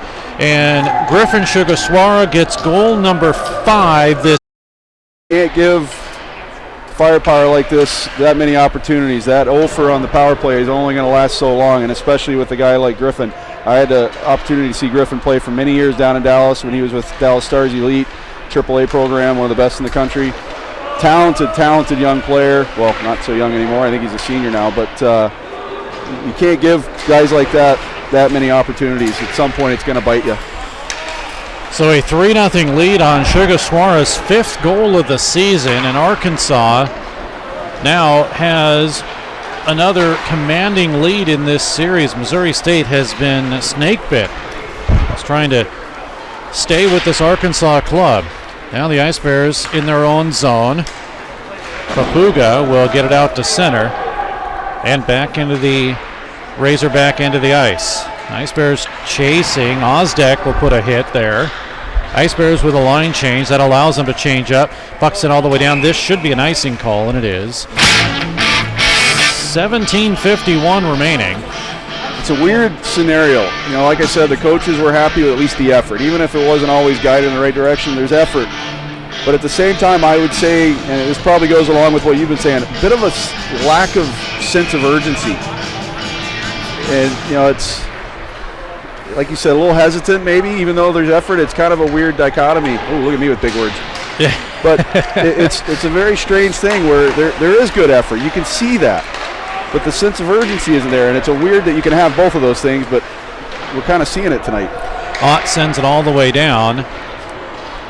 And it is Trevor McLean to hold it in on the far side. In the Arkansas zone, Missouri State still having trouble trying to work the puck.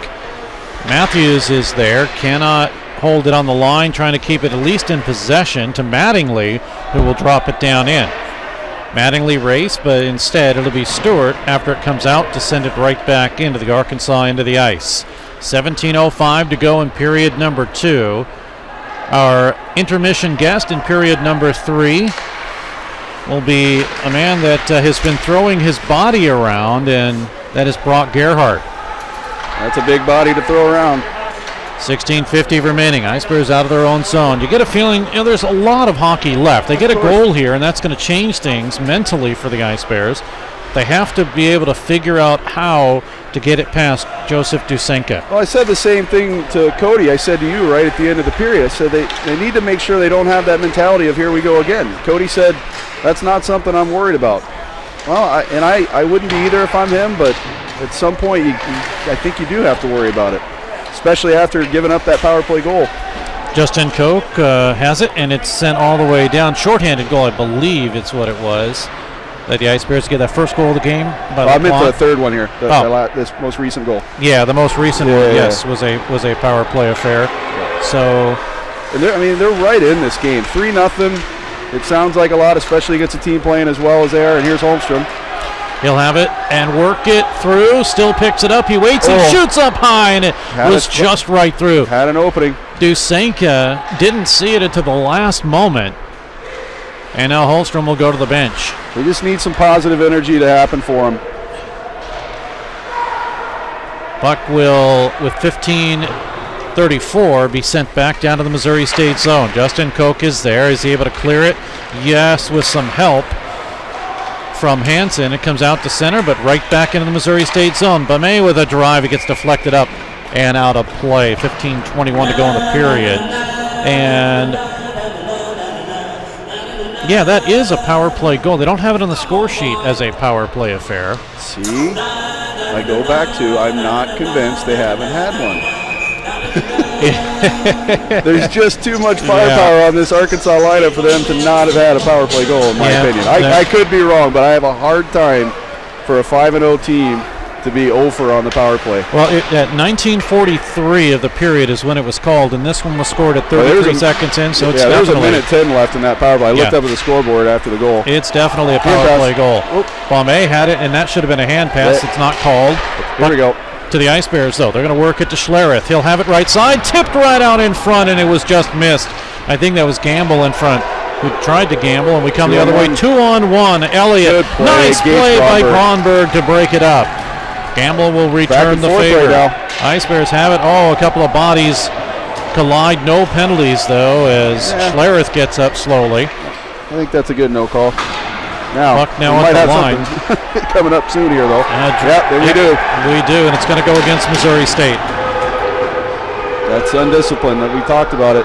Romero back in his own zone. The goaltender, Dusenka, waits to make sure he can leave the net. He does.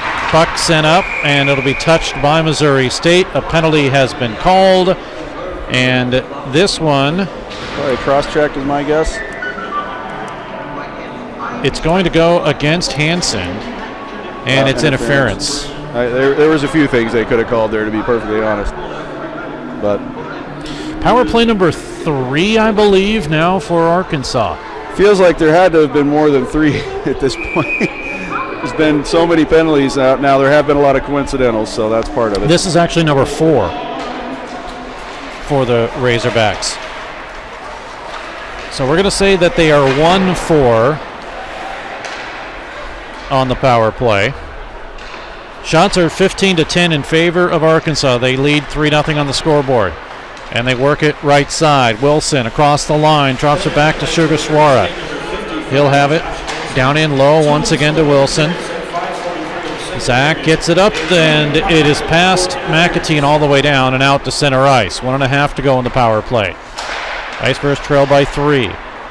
Razorbacks will have it in the Missouri State zone across the line. Working it down is Chris Salmon. He gets pulled off the play. It goes to Descare. Up high. McEntee, he likes that area. Shot in front. Big save. Rebound in front. Loose and nice poke away by Matthews. Waiting with Sugaswara. Now up high. McEntee with a drive, and it's swallowed up by Meek. Meek's doing his part. You know, there might have been one, maybe even 2 of those he'd want back, but he's giving him a chance, and that's all you can ask out of your goaltender. I know he'd probably want that breakaway back on the short-handed goal, and he'd probably want that second goal back where he got beat short side high, but you know, this is another pretty solid performance out of him. You just like to see the guys in front of him put some pucks in the net themselves. 13:23 remains. Puck is cleared all the way down, and it will not be an icing. There's 59 seconds left in the penalty. Goals by LaPlante, his 4th, Deacon his 2nd, and Sugaswara his 5th. First power play goal. Almost and a high now, stick there. Yeah, Ellis gets it down in. I can hear that through the headset. Taken away and cleared all the way down. Whoa. Oh, Dusenka comes out. There's been some interesting goaltending puck play. There has been. That's another thing. Last 2 nights. You don't like was when your goalie comes out. As long as he can play the puck, that's fine. But that did come up in the coach's room between periods, by the way, that little play with Meek earlier. Here's LaPlante down low, right side, up high. Working it is a shot that comes in and a swipe away. The initial shot from Salter, then McLean was there, and the swipe away from him, it was cleared into the corner. Now McLean again, working the power play for 3 seconds. It is to the corner. LaPlante can't catch up to it. It's over, and we're back to 5-on-5. So it's Justin Koch as Arkansas with a full sail change. Missouri State slow to get anything going. And Arkansas got that change. Puck at center. Ooh. Now moved in. Ozdak is there. Tries to step around Riley. There. Officials let it go. Puck to McAtee. He gets it off the cage on the side. Sudeth will rim it around and all the way to the far side. Descare to hold it in. Flipped up, and apparently he didn't hit the netting, so play continues. Glove down by Shar. He's able to work it. That's Jake Shar out of Flower Mound, Texas. Puck to Justin Koch, the senior from St. Louis, Missouri, trying to keep it going. Do we get a replay of the guy standing there and the puck coming out? Man. Nope, in fact, we lost the battle. Puck is up the middle, trying to work it is Shar. Ice Bears do get it. Sudeth is able to clear it here. And out. Missouri State does not change. Well, at least Juan Hansen does. Puck all the way back in. And Justin Koch is there, can't clear it. Held in. Arkansas has been able to change on this entire shift at least twice. The Ice Bears have not. Puck finally out to center, but not able to allow for a change. But Arkansas will get a change in. They get their 3rd change, and Missouri State slow to bring it down. Puck intercepted. They were trying to hit Tyler Ott. McAtee had it, lost it, and Ott says thank you very much. Ryan Moon was able to get a change in there with Sullivan. Now the rest will get to go. Finally. 10.5. Oh, here's a bad play along the side. More questionable goaltending play. 10:35 to go in the period. Oh, man, that's just, if I had any hair, it'd be gray. Join us for every Saturday home game, post-game celebration at Civil. I'm going to check with the scorers table and make sure that they update that last goal.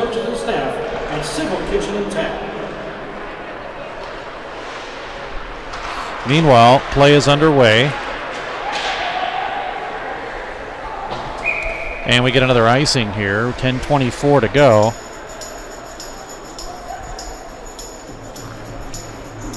Shots are 11, make that 18-11. We'll do it that way. And Arkansas leads on the shot count.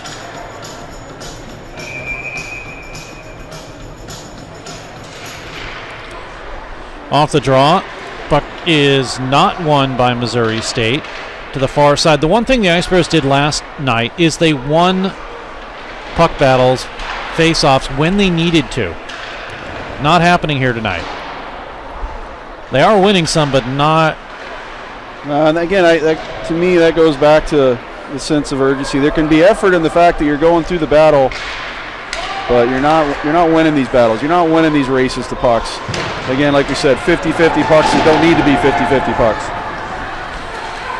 Elliott back in his Iceberg zone, right out in front, and a big save there as Yassine saw that. We're going to get a penalty. It's a delayed call. Puck is flipped up out of play, and Missouri State is going to get called again, I think. No, that's going to be Arkansas. Okay. Gronberg reacted like he thought it was against him, but it's a boarding call. I think Gronberg was looking for one before that, up near that Cox Health advertisement up there, but look, Steve, I'll tell you this right now. I'll take the penalty. Pretty borderline to me, though, quite frankly. But we'll take it. So don't get mad at me for saying it, people. 6 penalties, 20 minutes now for Arkansas, as Blake Elliott will get called. Those are tough plays for the guy, the attacking player there, to avoid a hit, and he held up. So that's a tough one, but we'll take it, and hopefully we can take advantage of this. Meanwhile, the Ice Bears have power play number 3 with which to work with. Puck immediately taken, cleared, and Riley is there to run some pressure, but Mattingly quickly gets it out, and Missouri State having a hard time just getting it out of their own zone. There we go. Ice Bears have it. Now here's a break. Tim Pites, and he gets upended. May have lost his footing, and that'll do it for that attempt right there. 9:09 to go. Nice pass from Gerhardt there to set that up. Unfortunately, couldn't get much on the other end of it. If Missouri State can get a goal here, things might be able to change. Gerhardt to Mattingly. He's pulled off the play. Nothing doing there. Puck is cleared all the way down. 1:11 to go on the power play. Now Papuga. Waiting for Schlereth to get in position. Now he's there. Right side. Flips it down in low. Working it to Gamble. Again, McAtee will step in front. Win that race. Move the feet, win that race. McAtee was all over the ice, and has been all over the ice, was able to step right in front and pull that play away in his own defensive zone. He went length of the ice. Now here's Graham Sudduth. Sudduth with it. He'll work it across the line. That's as far as it goes. As the Ice Bears are offside, they have to retreat. Buck back down. Not our best power play so far with 20 seconds to go here. Here's Sudduth to Gamble. 18 seconds to go. I guess it doesn't matter as long as you score it, right? Exactly right. Back down low, looking to the side of the net. 10 seconds to go on the power play. Good hustle there by LaPointe. He gets upended. Ice Bears looking up top to Koch. He calls for it. He waits. He shoots. It's blocked in front inadvertently. Right through the crease as we're back to full strength. Out of the box. Here's Elliott. Nobody looking for him. He's all alone. He shoots. He scores. Second goal that Missouri State has allowed when a player comes out of the box. It's 4-0. That's his, apparently, based on that reaction, and they're getting the puck, his first goal. First collegiate goal. As this one will start all the way back. And just nobody there. I couldn't yell from up here with the headset on. I was trying to say, with about 10 seconds left, I got to watch the box. But, yeah, Robert Elliott, Sugar Land, Texas native down near Houston, used to play for the Dallas Snipers. That's his first collegiate goal, so I guess congrats to him, unfortunately, at the expense of the Ice Bears. So they have updated that Sugar Swara goal. Number 21, Blake Elliott, assisted by number 37, Trevor McLean. Time of that goal at 12:28 of the second period, scored by number 21, assisted by number 37. Yeah, they have him listed as Blake Elliott. Yeah. I know I did see him as Robert, but I guess he wants to go as Blake. All right, well, I have it as Robert, but we'll make that adjustment. No worries. 12:28 to time of the goal. That is his first collegiate goal, as you mentioned. McLean gets his second assist, and they have updated the power play goal to Sugar Swara. So 1 for 4 are the Razorbacks. We're still only in the second period, so if you break it down, the Ice Bears can get at least 2 goals in this period. Now be kind of back within not to state the obvious, they're going to have to get some shots on net first. Absolutely. Shots are 20-11 right now. And it's been at 11 for quite a while. Moon comes out of the zone. He'll have it across the Ice Bears' bare head, work it to the right side. Moon with authority. Looking out in front. There is Lasansky. Moon still with it. We're going to get a penalty. It's an interference call against Arkansas. Score! Again. Jacob Holstrom. The puck finds him, Steve.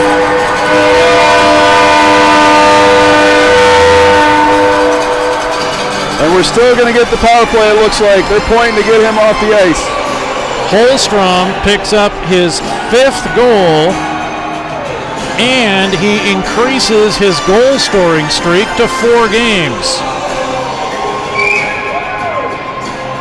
And Missouri State now with the power play also after this goal. Yep, it certainly looks that way. But good patience there by Ryan Moon. He probably could have shot that a little sooner, but in the end it worked out well. And that little number 18, the puck just keeps finding a stick. And Mooner paying the price like we talked about. Pay the price in front. So we know Moon will get an assist.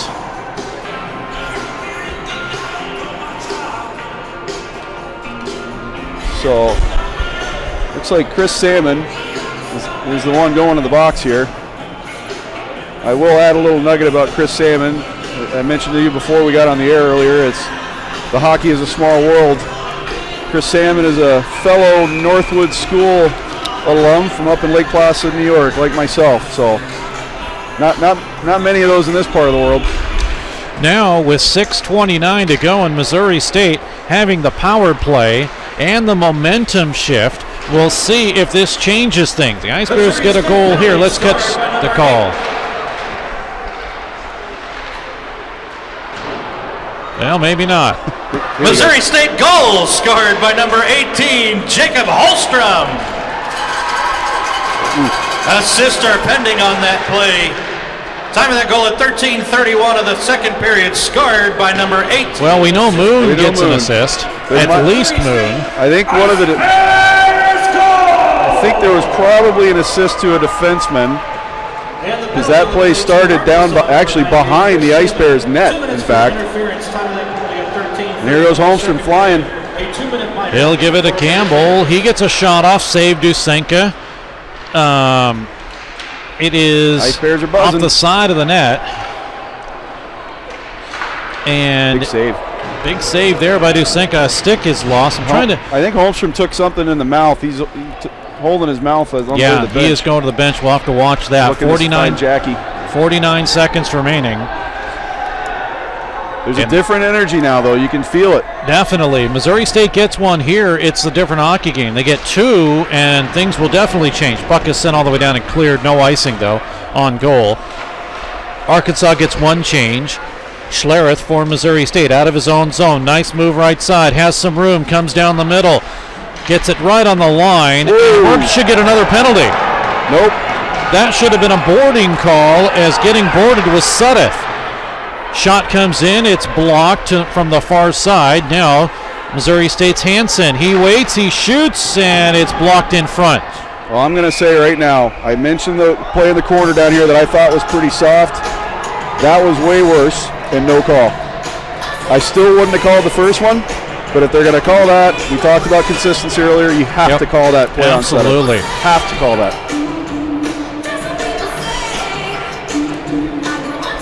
Because that was a much more violent hit, for sure, and clearly from behind. I wouldn't have called the Arkansas player, for sure. I'll stick to that on the first one, but I definitely would have called this one. They're asking us for assists if we know, and honestly, it looked like Moon was the only one. He carried it into the zone, so I would think Moon would be the only one to get the assist. 4:20 remains here, and the Ice Bears down by 3, but if they get a quick one here, it could be anybody's game. It's been a fast period. Definitely has been. And it is out to center ice. Papuga will bring it to Drummond. Now you look at the passes are starting to become tape to tape. It's a different Different energy. Absolutely, and you kind of waited for this. You wanted to see this from Missouri State. Now here come Arkansas with Ellis. Nice. Drummond to break it up. Over to Deacon, play, and Drummond twice to break it up and clear. Drummond having to play some D tonight. I think he's been playing some forward as well this year, but that's a really nice play. Good stick to begin with, and then a nice block. Arkansas with possession. They'll have it, give it to Romero. He'll shoot it in, gets to the corner. Now to the right side, McAtee. He waits, he shoots, he missed wide. Arkansas with some pressure now. Down in low, goes to Kyle Patterson. It is taken away and cleared by Ozdek all the way down. This should be an icing, though, unfortunately. Icing with 3:09 to go in the period. Well, the good news is I don't see Jackie or Corey working on anybody, so I'm going to take that as a sign that Holmstrom's doing all right. In fact, I see Jacob right now. He seems to be all right. Shots are changing. It's 21 to 14 as we do it properly there. Sullivan comes in for Schar, and Sullivan to win. That's important. Ice Bears need to win draws, but they cough it up here. Shot gets deflected up off of the blocker. Came from Ellis of Arkansas. Those are the pucks that have to get out of the zone.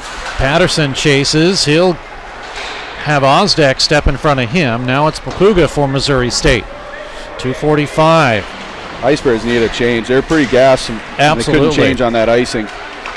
Now Papuga, can he clear it? But another icing, and Missouri State really out of gas now, and they cannot change. 2:36. Game's still a little too tight to think about using a timeout for a change, so you're definitely not gonna waste that right now. Coming up at the second period intermission, we'll have a talk with the Ice Bears' Brock Gerhardt. Talk about throwing his weight around. 2:33 remains, and off the draw, it is Arkansas Sugaswara. Left side, he waits, tried to get it through to Wilson off of his stick, but he does get the rebound to McAtee. Ought to chase, but play still continues down low. It'll go to Salmon, intercepted by Drummond, and it is out to center ice. Here come the Ice Bears. Tyler Ott looking in front, he shoots, and he gets a shot off. We get the change. Missouri State gets the change, and that's the reason why it was him against nobody. Yep. It was him against all by himself, and nobody with him, because Ice Bears needed that change. Yeah, no, that was big. They were really good. I could see definitely Papuga was struggling. He was gasping for air down there, so I know he's happy to be. In fact, I see him sitting on the bench. Most of the guys are standing up. The guys that just came off the ice are all sitting. 2:08 to go in the period. Puck is flipped at the line. Matthews is there to break it up. Mattingly not able to grab, but Arkansas does. Here's Nick Valentini. Just the second time we've called Valentini's name. Yep. Puck is flipped out to center. The first was the very first penalty of the game, I believe, the hook. It was. Or the second penalty, maybe. Stewart kicks it ahead to Gerhardt, but that's as far as it goes. 1:35 remains. How important would it be for Missouri State in the next 1:30 to get a goal here? Yashin. Stolen. And a great play by Mattingly to take it away from Bombay, and it's out to center ice. Yeah. All the way back down, and the Ice Bears do get another change, and they put the pressure. Does Gerhardt. Good play there. Moon steps in front. Moon gets tripped, but he is still able to stay in front of the play. Squirts free. Ice Bears keep it in. Shot save. Rebound. Score!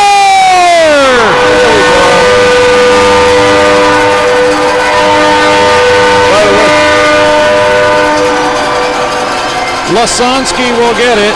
The assist will go to Stewart with the initial shot, and Missouri State is within 2. By the way, speaking of plus minus, I think Holmstrom was just about to step foot on the ice and would have gotten one of those pluses where he was out for about half a second. It's a different ball game. And you saw the energy. We'll take a look at it here. After the scrum comes loose, great play by Lasansky. And the Ice Bears now trail by 2 with 53 seconds and the clock continuing to tick. I think there's a chance Moon will get another assist there. I think he's the one that initially pulled that out of the pile over there, and then the shot from the point created the rebound. Shot comes in by McAtee. It gets deflected wide. 35 seconds remaining here in this period. And it's a 4-2 lead now for Arkansas. McAtee up high, shot in, save. Great play and a great save by Meek, and we come the other way. 20 seconds. Ice Bears working with a 3-on-2 on Lasonsky, was just in a little bit too soon. Had a little something brewing there with very little time. See if we get the call. We don't get the call. Let's take a look at that play one more time and see if there's anybody else that has credit. Moon did dig it out, and I'm Can't tell not who that defenseman sure. was. But Lasonsky, if I had to get, normally Jake Stewart's out there with Matthews, but I don't know if that's who it was at the time. It was Stewart who did get the initial shot. So I think he'll get an assist. Puck comes right in front, and it's swept out to center. 6 seconds to go. Good and period. that'll do it for the period. What looked like was going to be a tough period for Missouri State turned around in the last 8 minutes of the contest. And it is a 4-2 game right now. And just another quick reminder. Yeah, they had the energy. They got that positive momentum we talked about. To get those 50-50 raffle tickets. I told you I wanted to see Ryan Moon get going, and while he hasn't scored a goal, he has been a key factor on both those goals. And Meek keeping him in it, like we talked about, giving him a chance. We'll walk away with Andy's frozen custard. So the scorers table, trying to figure out what the scoring was, and I believe it's Lasonsky from Stewart I would give and Moon. Yeah, I'd say Moon for sure, because he got that puck back to Matthews. Yep. So I think that's what they're going to call it. Stewart. So the only thing I don't remember is the time of that goal, but we'll figure it out. Figure it out, yeah. 2-2 period, though. Absolutely, and Missouri State is back within 2, and that's what you want to see from this hockey club. But at the same time, you still kind of have to argue, why does it take a goal to change the attitude? I mean, you see that at any level, though. You see that in the NHL as well. You know, especially when you're down, 3-rip, 4-rip, you start to kind of question yourself, and then you finally get something positive to happen, and it wakes you up. You'd like to think you could have the ability to not need that kind of thing to happen, but I'm no psychologist by any stretch of the imagination, but there's some psych involved there that you do consciously or subconsciously get down, especially against a team that you've struggled against all year. And all of a sudden, as I mentioned, you worry about that mentality of here we go again, we're down to Arkansas, and we just can't catch a break. Well, they finally caught a break. The energy changed, the momentum changed. You could feel it in the building. And then another great goal, and it was one of those dirty goals. Both, quite frankly. They weren't clean goals. Right off rebounds, right off plays in front. And that's kind of what they needed. So Missouri State knows that they can beat this goaltender. They have 2 on him right now, and his goals against average is 2. So we'll see what happens. We're going to take a break and hear from Brock Gerhardt coming up. After 40 minutes of play, the Ice Bears have crawled back. It's now 4-2. We'll be back. This is Barrel Bob, MoDOT's Work Zone spokesbarrel. You'll be seeing more of me as the weather warms up. Crews will be working on our roads. That means lanes will be closed for construction and maintenance work on our highways. As you approach a work zone, please don't drive distracted. You need to pay attention. I want you and my friends working on the roads to all get home safely. Remember, buckle up and put down your phone. A message from the Missouri Department of Transportation.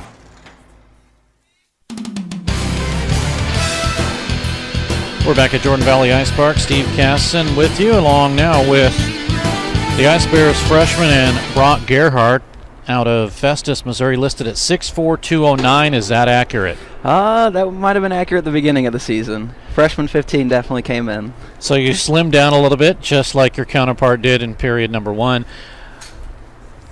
Do you take working out seriously? I do. I've been starting to get into it a lot more, going to the gym, running on the bike, trying to lose more cardio stuff for me. I need to lose the weight, and he's trying to get more stronger. So the cardio's the thing, because it seems like especially in hockey, not necessarily for Missouri State, but the whole term playing 60 minutes. And if the team has to be able to play 60 minutes, they have to be able to outlast skating for 59 of those minutes, right? Mm-hmm, exactly. So that's a big thing. Does everybody do this on the team? I think they're getting into it now. The beginning of the season, you could tell some of the guys who came right from high school, they were used to playing the 17-minute periods. You could tell they were definitely a little tired, and it was a long game for them. But I think they're starting to get to it now. You're one of 15 freshmen. There's a big group of us. Now, have you had to do all of the freshman duties? I have. I played juniors before, so I'm used to it. I don't have a problem doing them. You got to know your spot, but I don't mind doing anything for the guys. Love them all. So in a sense, you're not necessarily a true freshman in that you've played other leagues before, and so you've had that experience, but some kids coming straight out of high school, not experiencing the college speed, did you find, was that difficult at all? No, I adjusted to it pretty easily. I'm used to it. Might have been a little slower than I'm used to, but so that part's a little different, but adapting to it for sure. So slower, you think juniors was a little bit faster? Yeah, I think it was. Just a little bit more skill. Not too much, but I think it was a little bit better than this. So that should help you a little bit. Yeah, definitely. Brock Gerhardt is joining us, and I asked your counterpart, who is the best dressed? He said it's you. I like to think I got some pretty good style when it comes to my dress clothes. I take pride in that, but Now, does that come from juniors, where you had to be dressed in juniors? That did, yep. So I got a good variety of jackets and pants for everything. All right, you're ready to go then. Oh, yes. What is, okay, let me ask you this, because I've asked this already. Who is the best chirper on the team? Oh, I got to go with Lasagna on that one. Corn Dog, he never stops running his mouth. So Evan, who was silent, didn't want to admit that he's the best chirper. Yeah, he's pretty good. Okay, so 1 vote for him, and I think actually 2 for you call Corn Dog. Yep, Connor. Yep, Connor Hintresser. Yeah. So when you look at this hockey club right now, even their record aside, the fact that they were able to sweep Iowa State, and yesterday was a fairly good game per se, but they just couldn't figure out how to get past Joseph Dusenka. Do you find when you've played over the years that that's what you're doing? You're trying, like, you'll look at a goaltender and say, okay, I've got to figure out what is his weakness. Oh, absolutely. Yeah, he played an outstanding game yesterday. We probably could use a couple more shots, but he's very good in that. What made you decide to go to Missouri State? Well, 2 of my good buddies, Jake Stewart and Brandon Baldwin, they came here, and I was just wanted to have a few more years with them, and and it was a good school, had a good hockey program, close to home, so I felt like it was the perfect fit for me. Now, Evan said you're his best bud, so wait a second, what's going on here? Me and Evan actually played for Chesterfield on our U18 year, but then I tore my knee up, so I only played a few games with him, but we were still really close. Brock Gerhardt is joining us. Do you have any brothers, sisters? I have a younger sister. Does she play hockey? She does not. She actually just quit softball about a year ago. But, yep, she senior year of high school, she's going to college now, but no sports for her, no hockey. Missouri State? No, SIUE. She wants to be a nurse. So. Okay. So she doesn't care necessarily where her brother's going? No, not at all. There you go.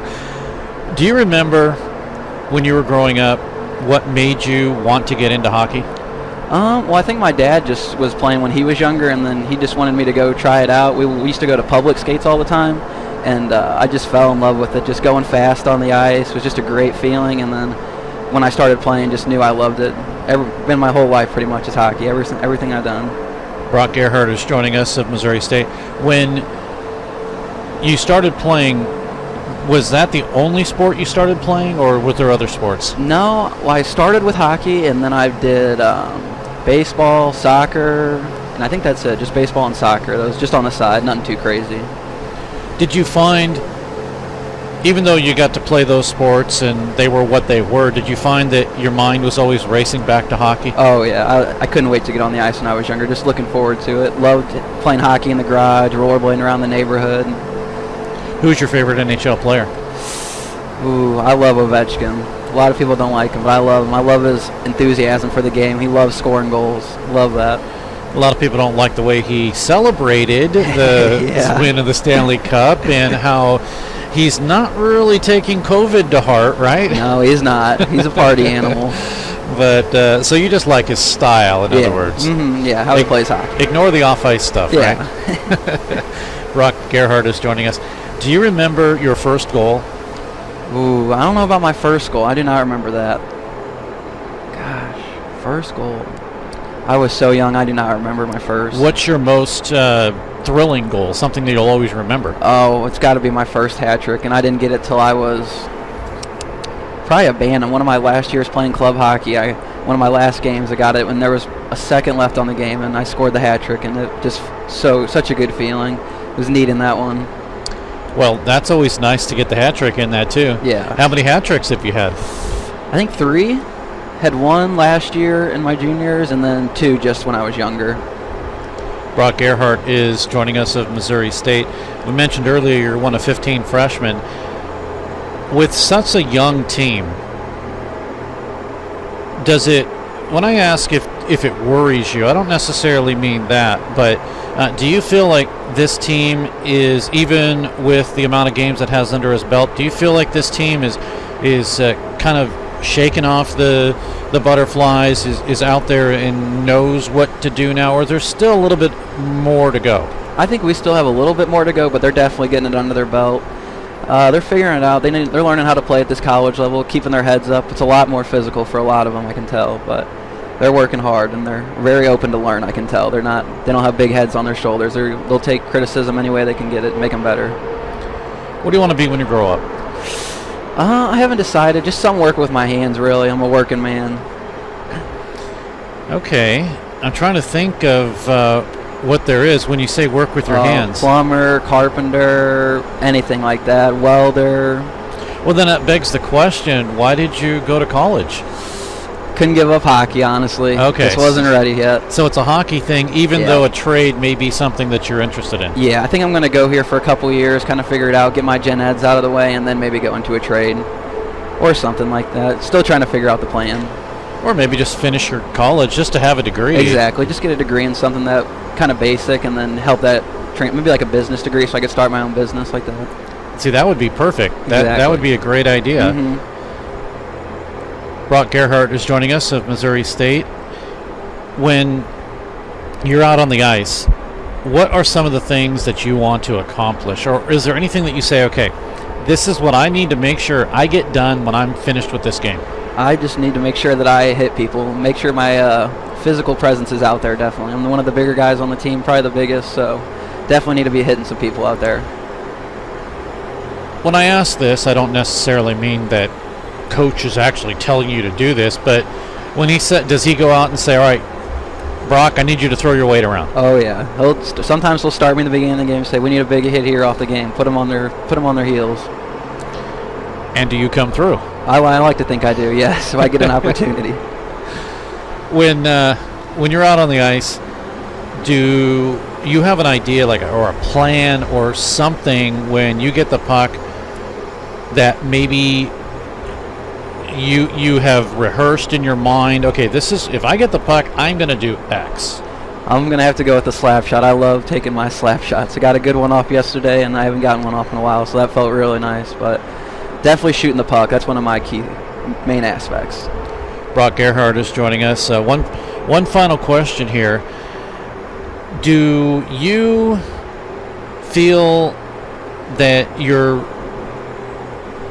okay with the speed of this game right now compared to what you saw before? Yeah, I like it. I'm trying to adapt to that slower speed. Sometimes I get too ahead of the play and kind of got to slow down and put myself off sides, but I think I'm starting to get a little more into it. But hopefully this game, just slow the game down a lot. That's my biggest thing here. And that's strange to say, because generally coming from high school or coming from juniors, sometimes that game is a little bit faster. Mm-hmm. But coming from you, it sounds like the junior league that you played in was that top or higher tier. Yeah, it was just a lot of guys throwing some bodies around. Played in a pretty rough league. We were more in the Midwest, and that's normally known to be a little more physical. So some pretty big, fast guys out there. Brock Gerhardt is joining us. Brock, thanks so much. And I know that you're still looking for that first point. Yep. It'll come. Hopefully tonight. Hopefully. And I wish you good luck for the rest of the season and get more goals, okay? Thank you, Steve. I appreciate it. All right. Well, thanks so much for doing this. We'll take a break and be back. More hockey coming up in a moment. Hey, Springfield, are you ready for some hockey? Here's Barrett. Left side with a beeline on over to O'Brien. Back to Barrett. Score! Steve Casson here, voice of your Missouri State Ice Bears. Join us at Jordan Valley Ice Park in downtown Springfield for this year's excitement. This is head coach Jeremy Law. The Bears are back for another season, so check out our schedule at MissouriStateHockey.com and get your tickets now. Here come the Ice Bears. Turin with Bell catching up. Turin shoots. Score! Oh, baby! Let's head for the third period. Here's Steve Casson. Well, we'll do that in about a minute 30 as they're still in the intermission time, but that'll give us a chance to talk about the period with assistant coach of the Ice Bears Division I squad and Cliff Cook. And Cliff, I know you were downstairs. I don't know if you have any other insights. No, it's very similar to what we're seeing up here, the frustration level with not recognizing when penalties are over. That's obviously fairly high on the list. But other than that, there's definitely some positive vibes. You just got to keep going, though. It's still a 2-goal game, so you can't get too high on yourself because at the end of the day, you're still behind. But the energy's right, appears to be anyways, and they just got to, again, take advantage. It's like, I was talking to BJ Norman, assistant coach, and he said the same thing, and so did Tyler Ellis. This goalie's kicking out rebounds, but if we have nobody there to take advantage of it, one more. But if we have no one there in front of the net to take advantage of it, we're not going to get anywhere. And the 2 times we've scored have been off of rebound plays. One a little longer distance than the other, but the dirty goals, the greasy goals, that's how you're going to win these games. It's very, very rare at this level of hockey that it's going to be the pretty ones. Doesn't mean it doesn't happen. We've had some, obviously, the D1 level, especially with guys like Josh Bell, but, you got to be willing to pay a price in front, and that's how we've been able to get the 2 goals. And actually the second was more about paying a price along the wall, with Gerhardt and Mooner in there working hard. Well, I know it's a cliche, but how important... cliches in hockey. Yeah, exactly. But how important is the next goal? It's huge. It's huge. The difference between a 1-goal game and a 3-goal game, I know they always say a 3-goal lead, the 3-1 lead, 2-goal lead's most dangerous lead in hockey. To me, it doesn't matter. The next goal, no matter what the score is always the next biggest goal. So if you can make this a 1-goal game, it's huge. If Arkansas makes it a 3-goal game, that's a huge hill to climb. I'll tell you what is actually dangerous in hockey is when you're in an ice rink and you've turned up the air conditioning. It has all of a sudden gotten cold in here.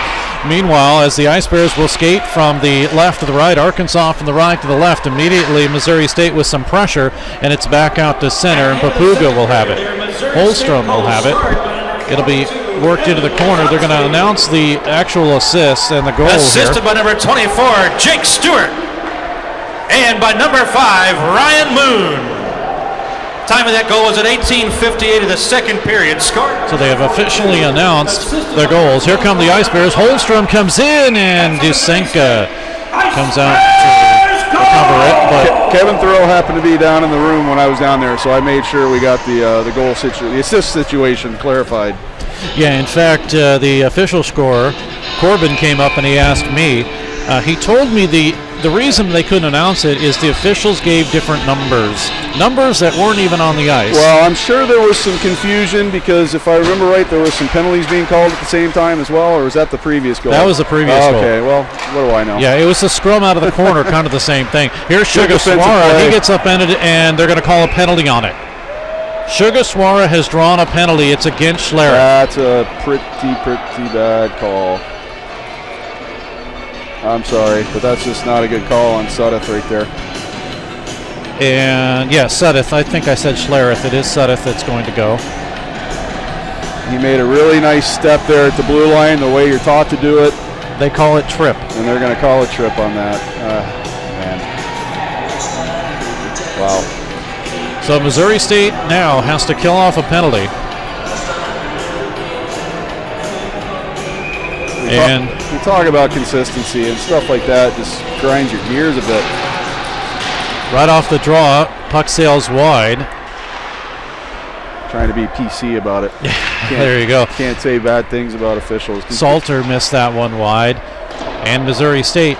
The difference, though, I think, with this, and I hope it'll be right, is LaPlante with a drive and a save, and the rebound is followed up by Trevor McLean, and it's held on to by Meek. The one difference that I think with this penalty kill that's going to be different from the other ones is the attitude of Missouri State. It's changed. It's different.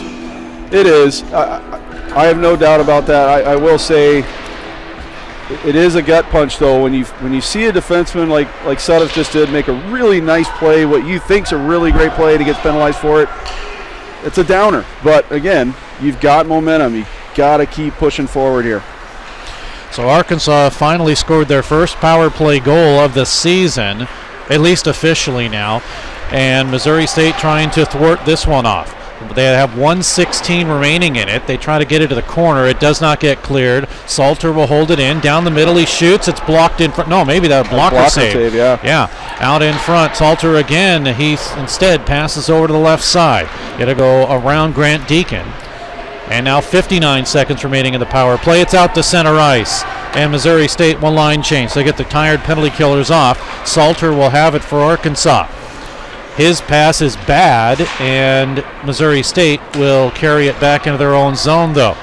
But they do momentarily, while they had possession, they lost it. And now it's McAtee, who's seen a lot of ice time. Sugaswara has also seen a lot of ice time. Yeah, they use this number one power play unit here. McAtee gets it over to Descaire. Now nice cross play. Ice over to Sugaswara, and a score! The knuckle puck. Didn't get all of it, but he got enough of it.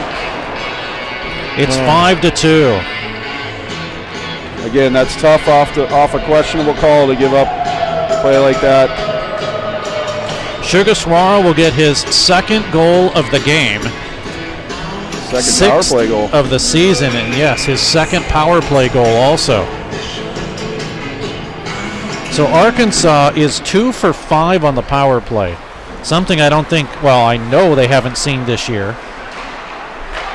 And I will say Coach Blevins is adamant that Arkansas did have a power play goal against them in Arkansas.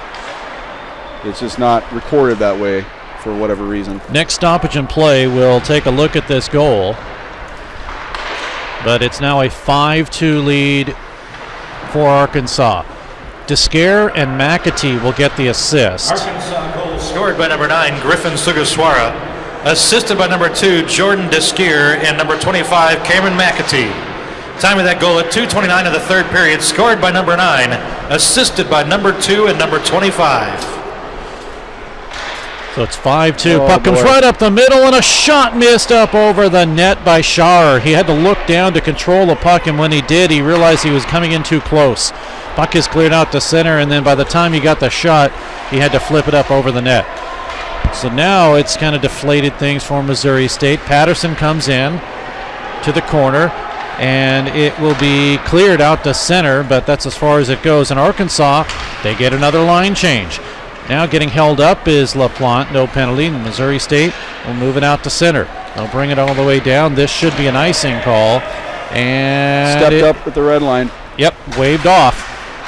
Just got to keep our composure here. Stay disciplined. We talked about it all game. Don't let things outside of your control bother you. Well, Missouri State still hitting. Pites did a hit there, and it's behind the plate. Elliott to clear it out to center. He'll work it over to the corner to Baume. Off of his stick, broken up by Mattingly of Missouri State. Michael Mattingly still looking for his first point out of Kirkwood, Missouri. Puck flipped back down to the Missouri State zone with 15:35 remaining. Ice Bears down by 3. You break it down, you got to get a goal every about 4.5, 5 minutes. Still leave time to maybe win the thing. That's being optimistic, but you got to look at it that way. Puck is now cleared and tipped away from Tim Pites. It's all the way down, and we do get the icing call. Well, here's that last goal, and again, just like you mentioned, a knuckle puck from the right side face-off dot and in, and all of a sudden, one thing that'll just be a teaching point moving forward. I'm sure Cody saw it or will see it on the replay when he watches the game later, and it'll, again, it's one of those fixable things. Is, sticks are on the ice in good spots, but they got to be in the right lanes there. Unfortunately, whoever the high guy was there had his stick up towards the defenseman instead of in that cross ice lane that you want to see. Don't know that it necessarily would have changed anything, but it's one of those things you just got to make sure and take care of. 5-2 is the score in favor of Arkansas. Goals by LaPlante, Deacon, Sugaswara twice, and Elliott. For Missouri State, it's Holmstrom and Lasansky. Now far side. It's Tim Pites. He's able to clear it out to center underneath Brock Gerhard's stick, but it is on goal, so no icing. In his own zone is Descare. Gets some help from Trevor McLean, who sends it out, and Missouri State will return the favor. They'll work it across. Well, they were going to work it across the line. Too far for everybody. Now they set it right back in. That might be an icing. And they wave it off. Play continues. To the point. Nobody there as it went underneath Gamble's stick, and it's sent right back in and delayed offside. The Ice Bears clear the zone. McAtee is there. LaPlante to clear it over to the corner. Right in front of the Arkansas bench. And it is now cleared across to McAtee in the Missouri State zone. Oh, it's kicked free, but the Ice Bears are able to gain possession. 29-17 are the shots in favor of Arkansas. Now they keep the puck.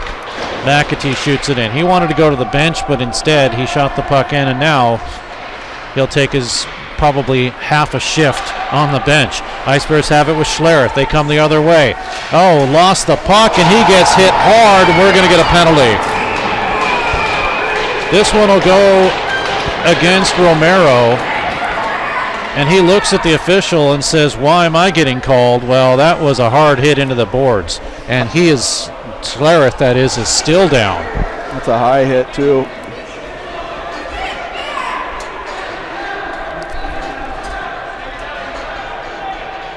Trainer is going to come out and take a look at this. We'll see if we can get a look at it. I don't know if we got a good camera angle at it. It's on that tough corner there. Yeah, there's the hit that's just slammed him in to the boards.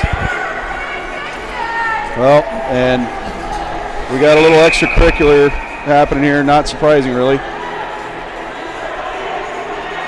Officials pushing Gamble and Hansen away from the Arkansas bench, as the trainer is still attending to Schlereth.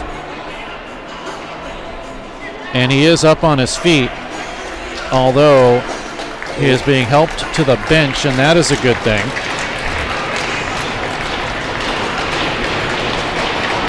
Well, we're fortunate enough to have the best trainer in the business with Jackie down there. She takes good care of the guys, and Jake will be in good hands here.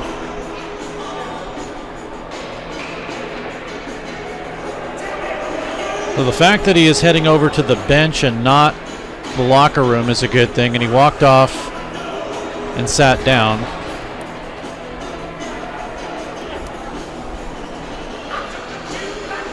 .13:25 to go in the period, and Arkansas with a 5-2 lead. Not sure if you've mentioned the story about Mr. Schlereth on air before, but probably not. This is only your second game with the D3 team so far. Yeah, go ahead. Yeah, Jake, he played the last year for sure, maybe a couple of years with the Chicago Cougars. But the big story with him, for those that don't know, is he is legally deaf. And I bring that up because he was a member of the 2019 Team USA gold medal winning team at the Deaf Olympics in Italy. He's a super talented player, great kid, refs a lot of games too. Hopefully he's going to be all right and back at it here soon, because he's the kind of kid, like I mentioned with Moon, Schler's got the talent. If he can get going offensively here, it'll be really, really good for the Ice Bears because he's a talented player. I think he's very good at reading lips. Here comes Arkansas again, and they score. This one, I believe, is Zach Wilson on the left side. This is another shorthanded goal. Wow.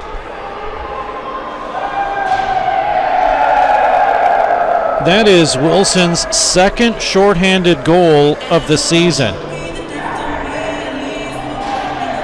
Gets his third of the season, second shorthanded goal. And it is now 6-2 in favor of Arkansas.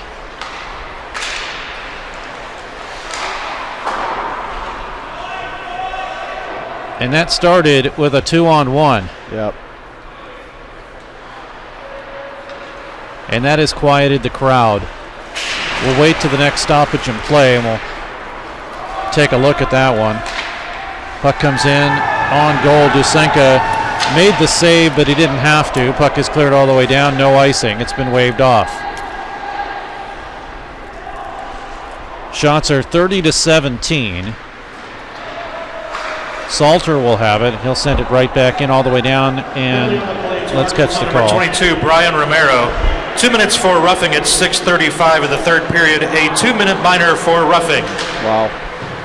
Arkansas goal scored by number 17, Zach Wilson. Assisted by number 98, Chris Salmon.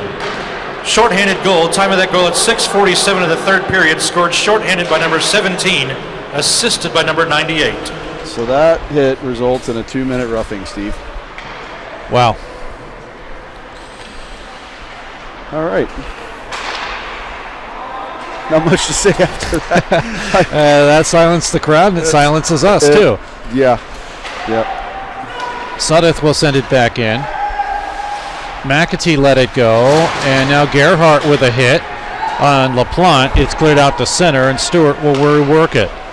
Missouri State in their neutral zone, still trying to hold on. 7 seconds to go in power play number 5 for the Ice Bears. And it is cleared out to center. Here is an opportunity for Valentini. He shoots in and a save by Meek. So here is the goal.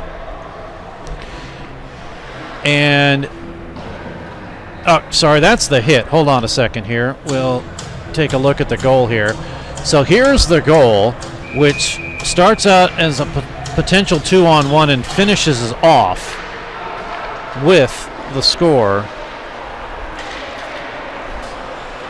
And Wilson will get his second shorthanded goal of the season and third goal of the season. 31-18 of the shots, and yes, the crowd is quieted here. The sold-out crowd of 325. From what I've been able to see on the ACHA scoring system, Missouri State's the only one that has attendance. I saw that today, too. Here's Ozdak with a shot that misses wide. Heitz will bring it back to Ozdak. He has some room. He shoots. It's blocked in front by LaPlante. Standing there acting like a goalie. Ice Bears still trying to work it. 10:35 to go. It's out to center, and Riley will reset it for LaPlante. Yeah, I noticed that too. Steve said we're averaging about 350 a game which is about right because that's what it originally was. They did reduce it last weekend, but I think the next closest was averaging like 15 or 20. Exactly, and that is not an exaggeration. In fact, as carrying the puck in is Jacob Matthews. He gets sent down. In reality, we're allowed to add more. We are. But because of Missouri State wanting to take better precautions and put the 6-foot distance. That's just it. Yeah, I think the biggest issue was there. Technically speaking, 50% here is, what, roughly 550, 600, somewhere around there. But there's no way of doing that many and still maintaining the social distancing protocols. A slow icing has not been called, so play continues. Holmstrom. His pass is intercepted by Deskeer. And now guess who? McAtee. Been all over the ice. Every shift, almost. McAtee runs through a couple of Ice Bears. 9:19 to go. DeScare has it, and Holmstrom almost had it, and he was slashed too, and we're going to get Nothing. It's not a penalty. No. It's a Steve. delayed offside. Of course, Steve, come on. Hook, slash, whatever you want. Yeah. Well, I'll try to be neutral. I'll let you take all that. I honestly, I do need to watch myself, but it gets tough. My coach's hat jumps on, and I get a little wound up. I don't know if you noticed. I'm a little more vocal on the bench than Jeremy. Probably hard to tell with the mask on. It's okay. Like I say, you can take the official side. I'll just be as neutral as I can. I'll be good. McAtee's there, Holmstrom, and it's stolen by Gamble. Drop down in low, Hansen to try to rush in. Now we get some hitting. McAtee throws a hit on Hansen. Gamble's in there. DeScare's checking him from behind. And watch out as the puck is cleared. Engage Gronberg is trying to run all the way down to make it an icing, and apparently not. Play continues. Papuga to the right side. Here is a shot that sails up high off the stick of Romero. Into the near side boards. To LaPlante left side, that is. He shoots through traffic in a save. Rebound behind the net. Sugaswara will drop it. Now again to Romero, drive-in save. Rebound past Meek to the near side. Now to LaPlante. Sugaswara working it around. Arkansas changes one. They'll get the last goal scorer, Zach Wilson, back on the ice. Now Sugaswara. Over to Romero. He'll work it down in low, but it's deflected away. Missouri State, if they hurry, they have a 2-on-1. They just need to change. So they're going to do that and leave Tyler Rott all alone to get a shot off. And that'll be it. 7.5 left in the third. And Missouri State in their own zone will have the puck across the line. Arkansas on a change as Sullivan tries to get it off. Broken away from him. It's cleared out to center underneath the captain, Justin Koch, and Arkansas brings it into the zone. They'll rush it all the way down with Wilson, looking for some help. Wilson has Salmon down in low, but elects not to give it to him.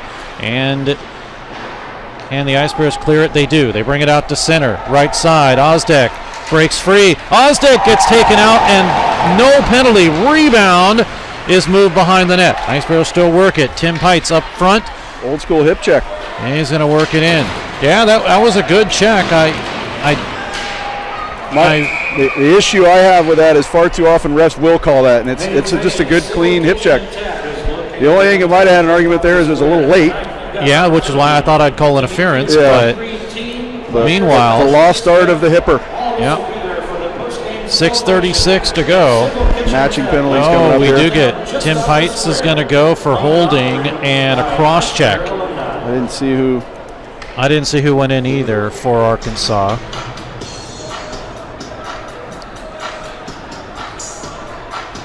As I've hinted, there's been plenty of calls that I could have questioned tonight. That hipper wasn't one.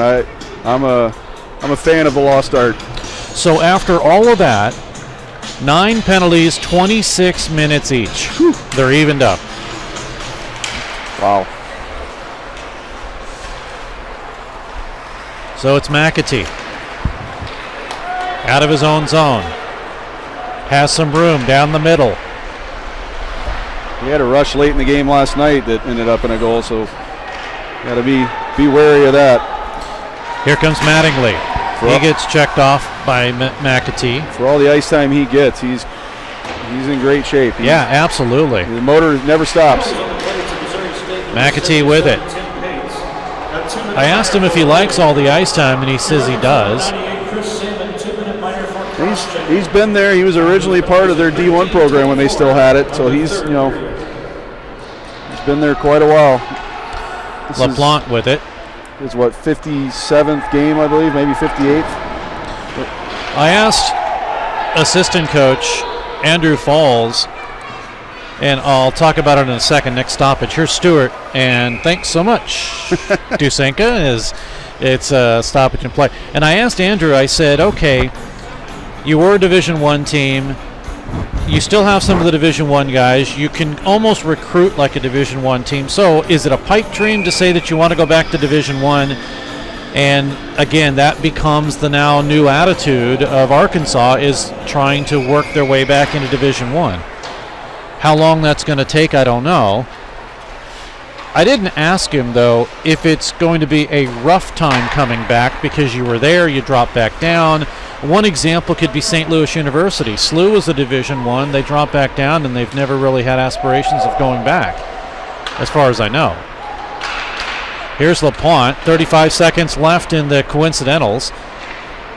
Looking to Wilson. It is moved by Moon. Yeah, good play there.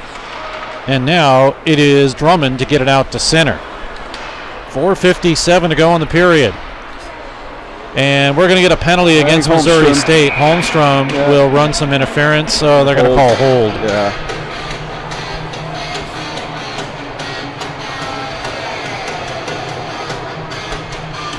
So what's the Gordie Howe hat trick? We're not getting that, I hope. We don't need that. Well, he's got 2 of the 3. Yeah, I don't think he's that kind of a person. And while I'm thinking about it, I want to say hi to Sandy and Dennis, who's listening and watching from St. Louis, and Lisa and Todd, who are listening and watching from Chicago. Thanks for tuning in. I do believe my Aunt Debbie is watching as well. And and Aunt Debbie, too. I just got a message a little while ago from my mother, who I think has tuned in now as well with my stepdad. Well, hi, Mom. That apparently... Again, small world. My Aunt Debbie apparently knows Brock Gerhardt. All right, it is a small world. Shot comes in, save, Meek, rebound loose, and it is not been called yet. Yeah, he pointed a goal. Well, it was a very quick and non-demonstrative goal because I was looking at him and I didn't see anything. Yeah, he pointed it. So Arkansas gets another goal, and guess what this is? Yeah, I guess that monkey's off their back. I believe that might have been Trevor McLean. It is another shorthanded goal. That was a power play. Yes, it is a power play. My mistake. Yep, that is another power play goal. So Arkansas is 3 for 6 on the power play. And it's now 7-2. I will say I opened my mouth right before their first power play goal and said maybe they can keep that train rolling. So I think I have to take some blame. By number 37, Trevor McLean, assisted by number 42, Grant Deacon. Time of that goal at 15:31 of the third period. Scored on the power play by number 37, assisted by number 42. So McLean will get the goal to go along with his assist.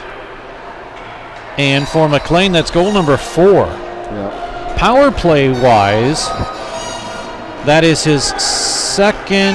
No, that's his first power play goal. It would have to be if the stats are right.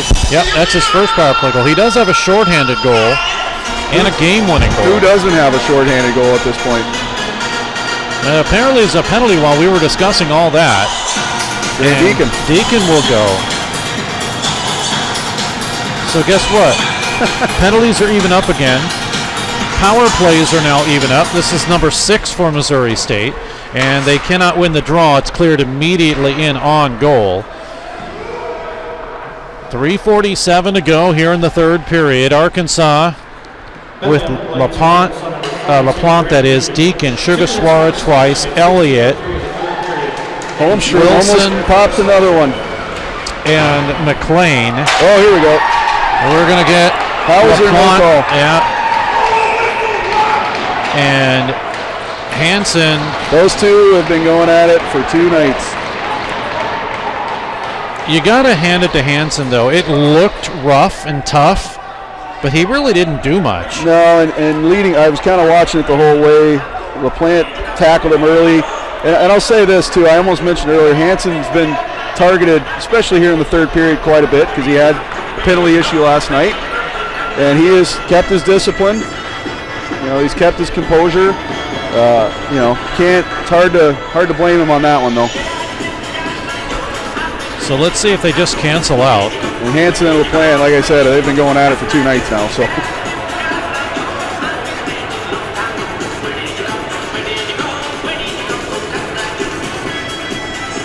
Looks like it's going to just be, coincidentals. Still 5-on-4.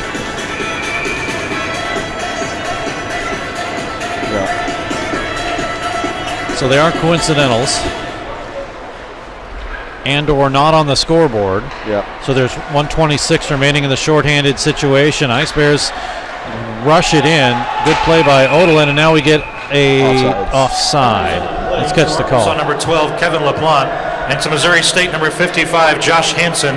Both 2-minute minors for roughing. Time of those penalties at 16:34 of the third period.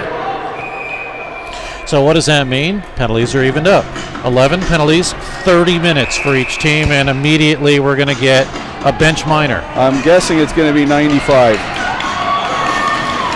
Yep. I was watching him the whole way. And he's getting a 10, and he might get more. He just got 10, which I do not. If he got 10, I don't know why he's going into the penalty box. They might as well just send him to the locker room. Well, it's his first game of the year, and maybe we're seeing why he's never played before. Yassine will go. That means 12 penalties, 40 minutes for Arkansas, with the 10-minute misconduct. 1:16 to go on the power play. Shot immediately off the draw by Tim Pites is held onto by Dusenka. 22nd shot now for Missouri State. It's always fun when the guys chirping the loudest from the bench are the ones that aren't actually getting any ice time. Ozdak does win the draw with the help from a kick, and now Missouri State will work it again. Matthews in front, and inadvertently hit the skate of Pites, and it's out to center ice and all the way back down.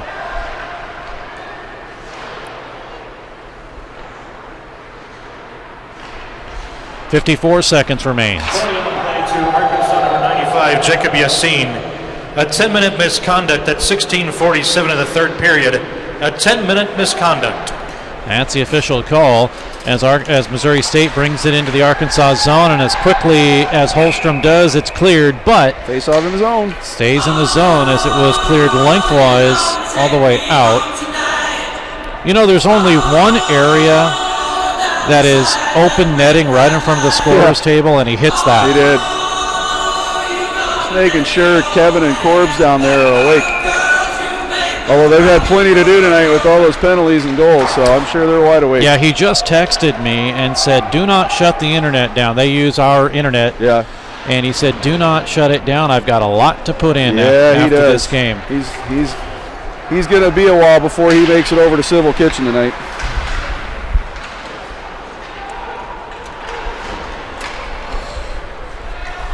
.209 remaining in the period. 9 seconds to go on the power play, and it is cleared and sent all the way down. Arkansas with a change. Back in the Missouri State zone. And now we're 5-on-5. And here we go. Bad pass. Broken up, taken by McAtee. And the Ice Bears come back to retrieve that by Mattingly. That might be an ice. He'll send it down. A slow one, no icing. Salter is there to chase. We might be to the point of the game where there's going to be a lot of washings of icings just to get this over with. Sugaswar to Wilson. Here's Arkansas. In on the left side to Salmon. Now right out in front, Sugaswara. Tipped away from Moon. Sugaswara still with it. He gets tripped, no penalty. The back referee calls the tripping call. And another power play. This is number 7.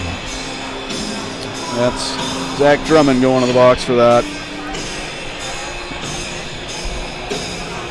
So, penalties, there's 12 each.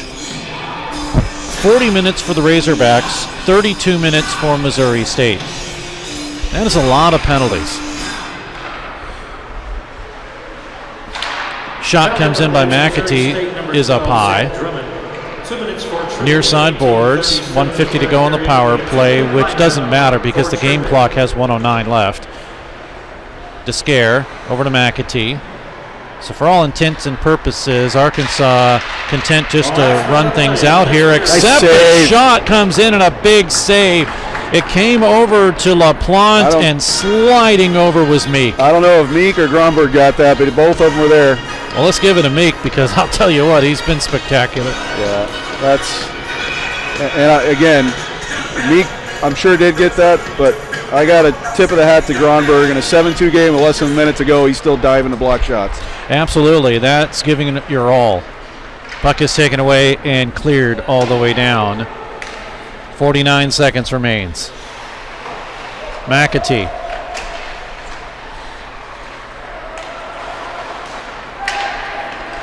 He'll work it.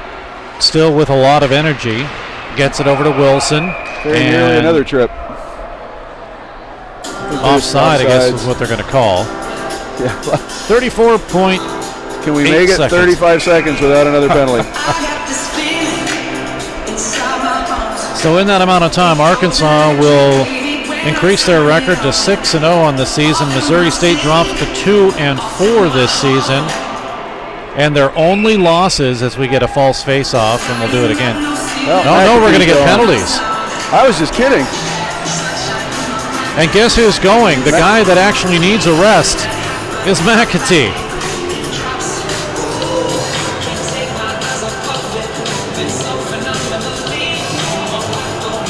He got 2 minutes for unsportsmanlike conduct, so face-offs in the zone. 13 penalties, 42 minutes. Power play is expired. It's 4-on-4. Face-offs down here, fellas.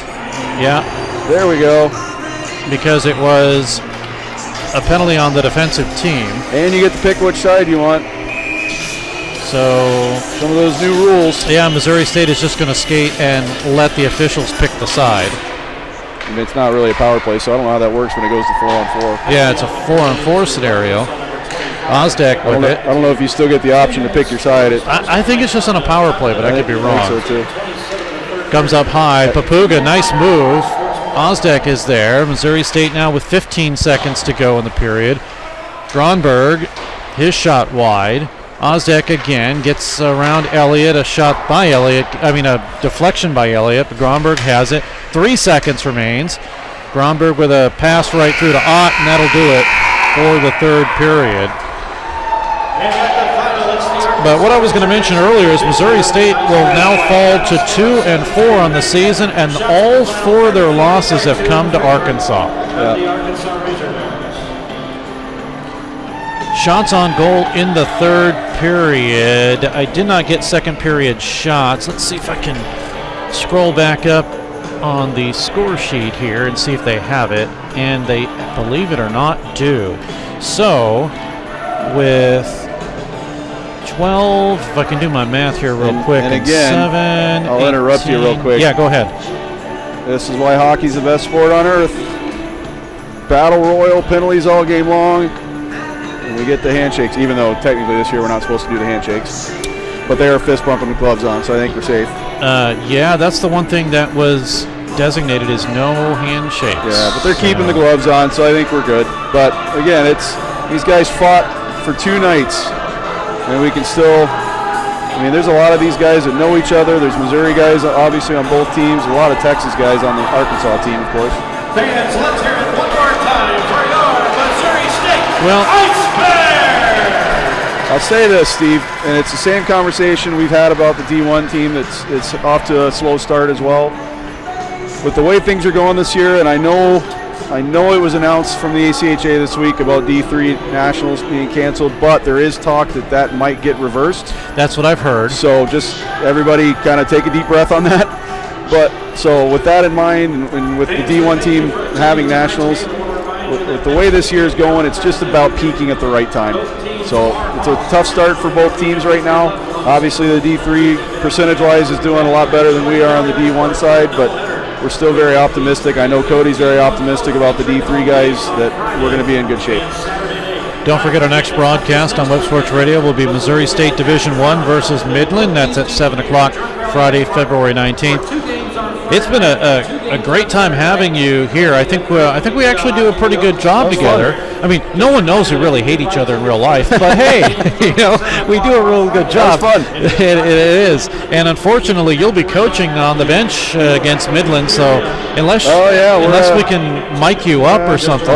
You don't want to mic me up on the bench because I don't see a button over here for you to press. Yeah, there's no mute button. Yeah. That would be a really bad idea. Final shots on goal, it's hard to total them up as far as the period goes, and I don't think they're entirely correct. But bottom line is, 34 shots and Andrew Meek. And Joseph Dusenka faces 22 Ice Bears shots. Penalties, Missouri State 0 for 6 on the power play. Razorbacks 3 for 7 on the power play. And they also score 2 shorthanded goals. That's been the big kick for Missouri State in tonight's game. Special teams has hurt them big time. LaPlante, Deacon, Sugaswara twice, Elliott, and Wilson along with McLean get goals for Missouri State. Oh, and by the way, Sugaswaras both were on the power play. For the Ice Bears, sandwich in Holmstrom and Lasansky, and Holmstrom does continue his scoring streak. 6 That's games. a plus for Missouri State. Well, that'll do it here from Jordan Valley Ice Park as Missouri State ends up losing this game by a count of 7-2, and the Ice Bears, as I mentioned earlier, now fall to 2-4 on the season. For assistant coach of Ice Bears D1 Cliff Cook, and for my broadcast partner, my camera woman Michaela Gardner, I'm Steve Casson. Thanks for tuning in. We will see you next time. Until then, good night, everyone. You've been listening to Missouri State Ice Bears Hockey with your host, Steve Casson.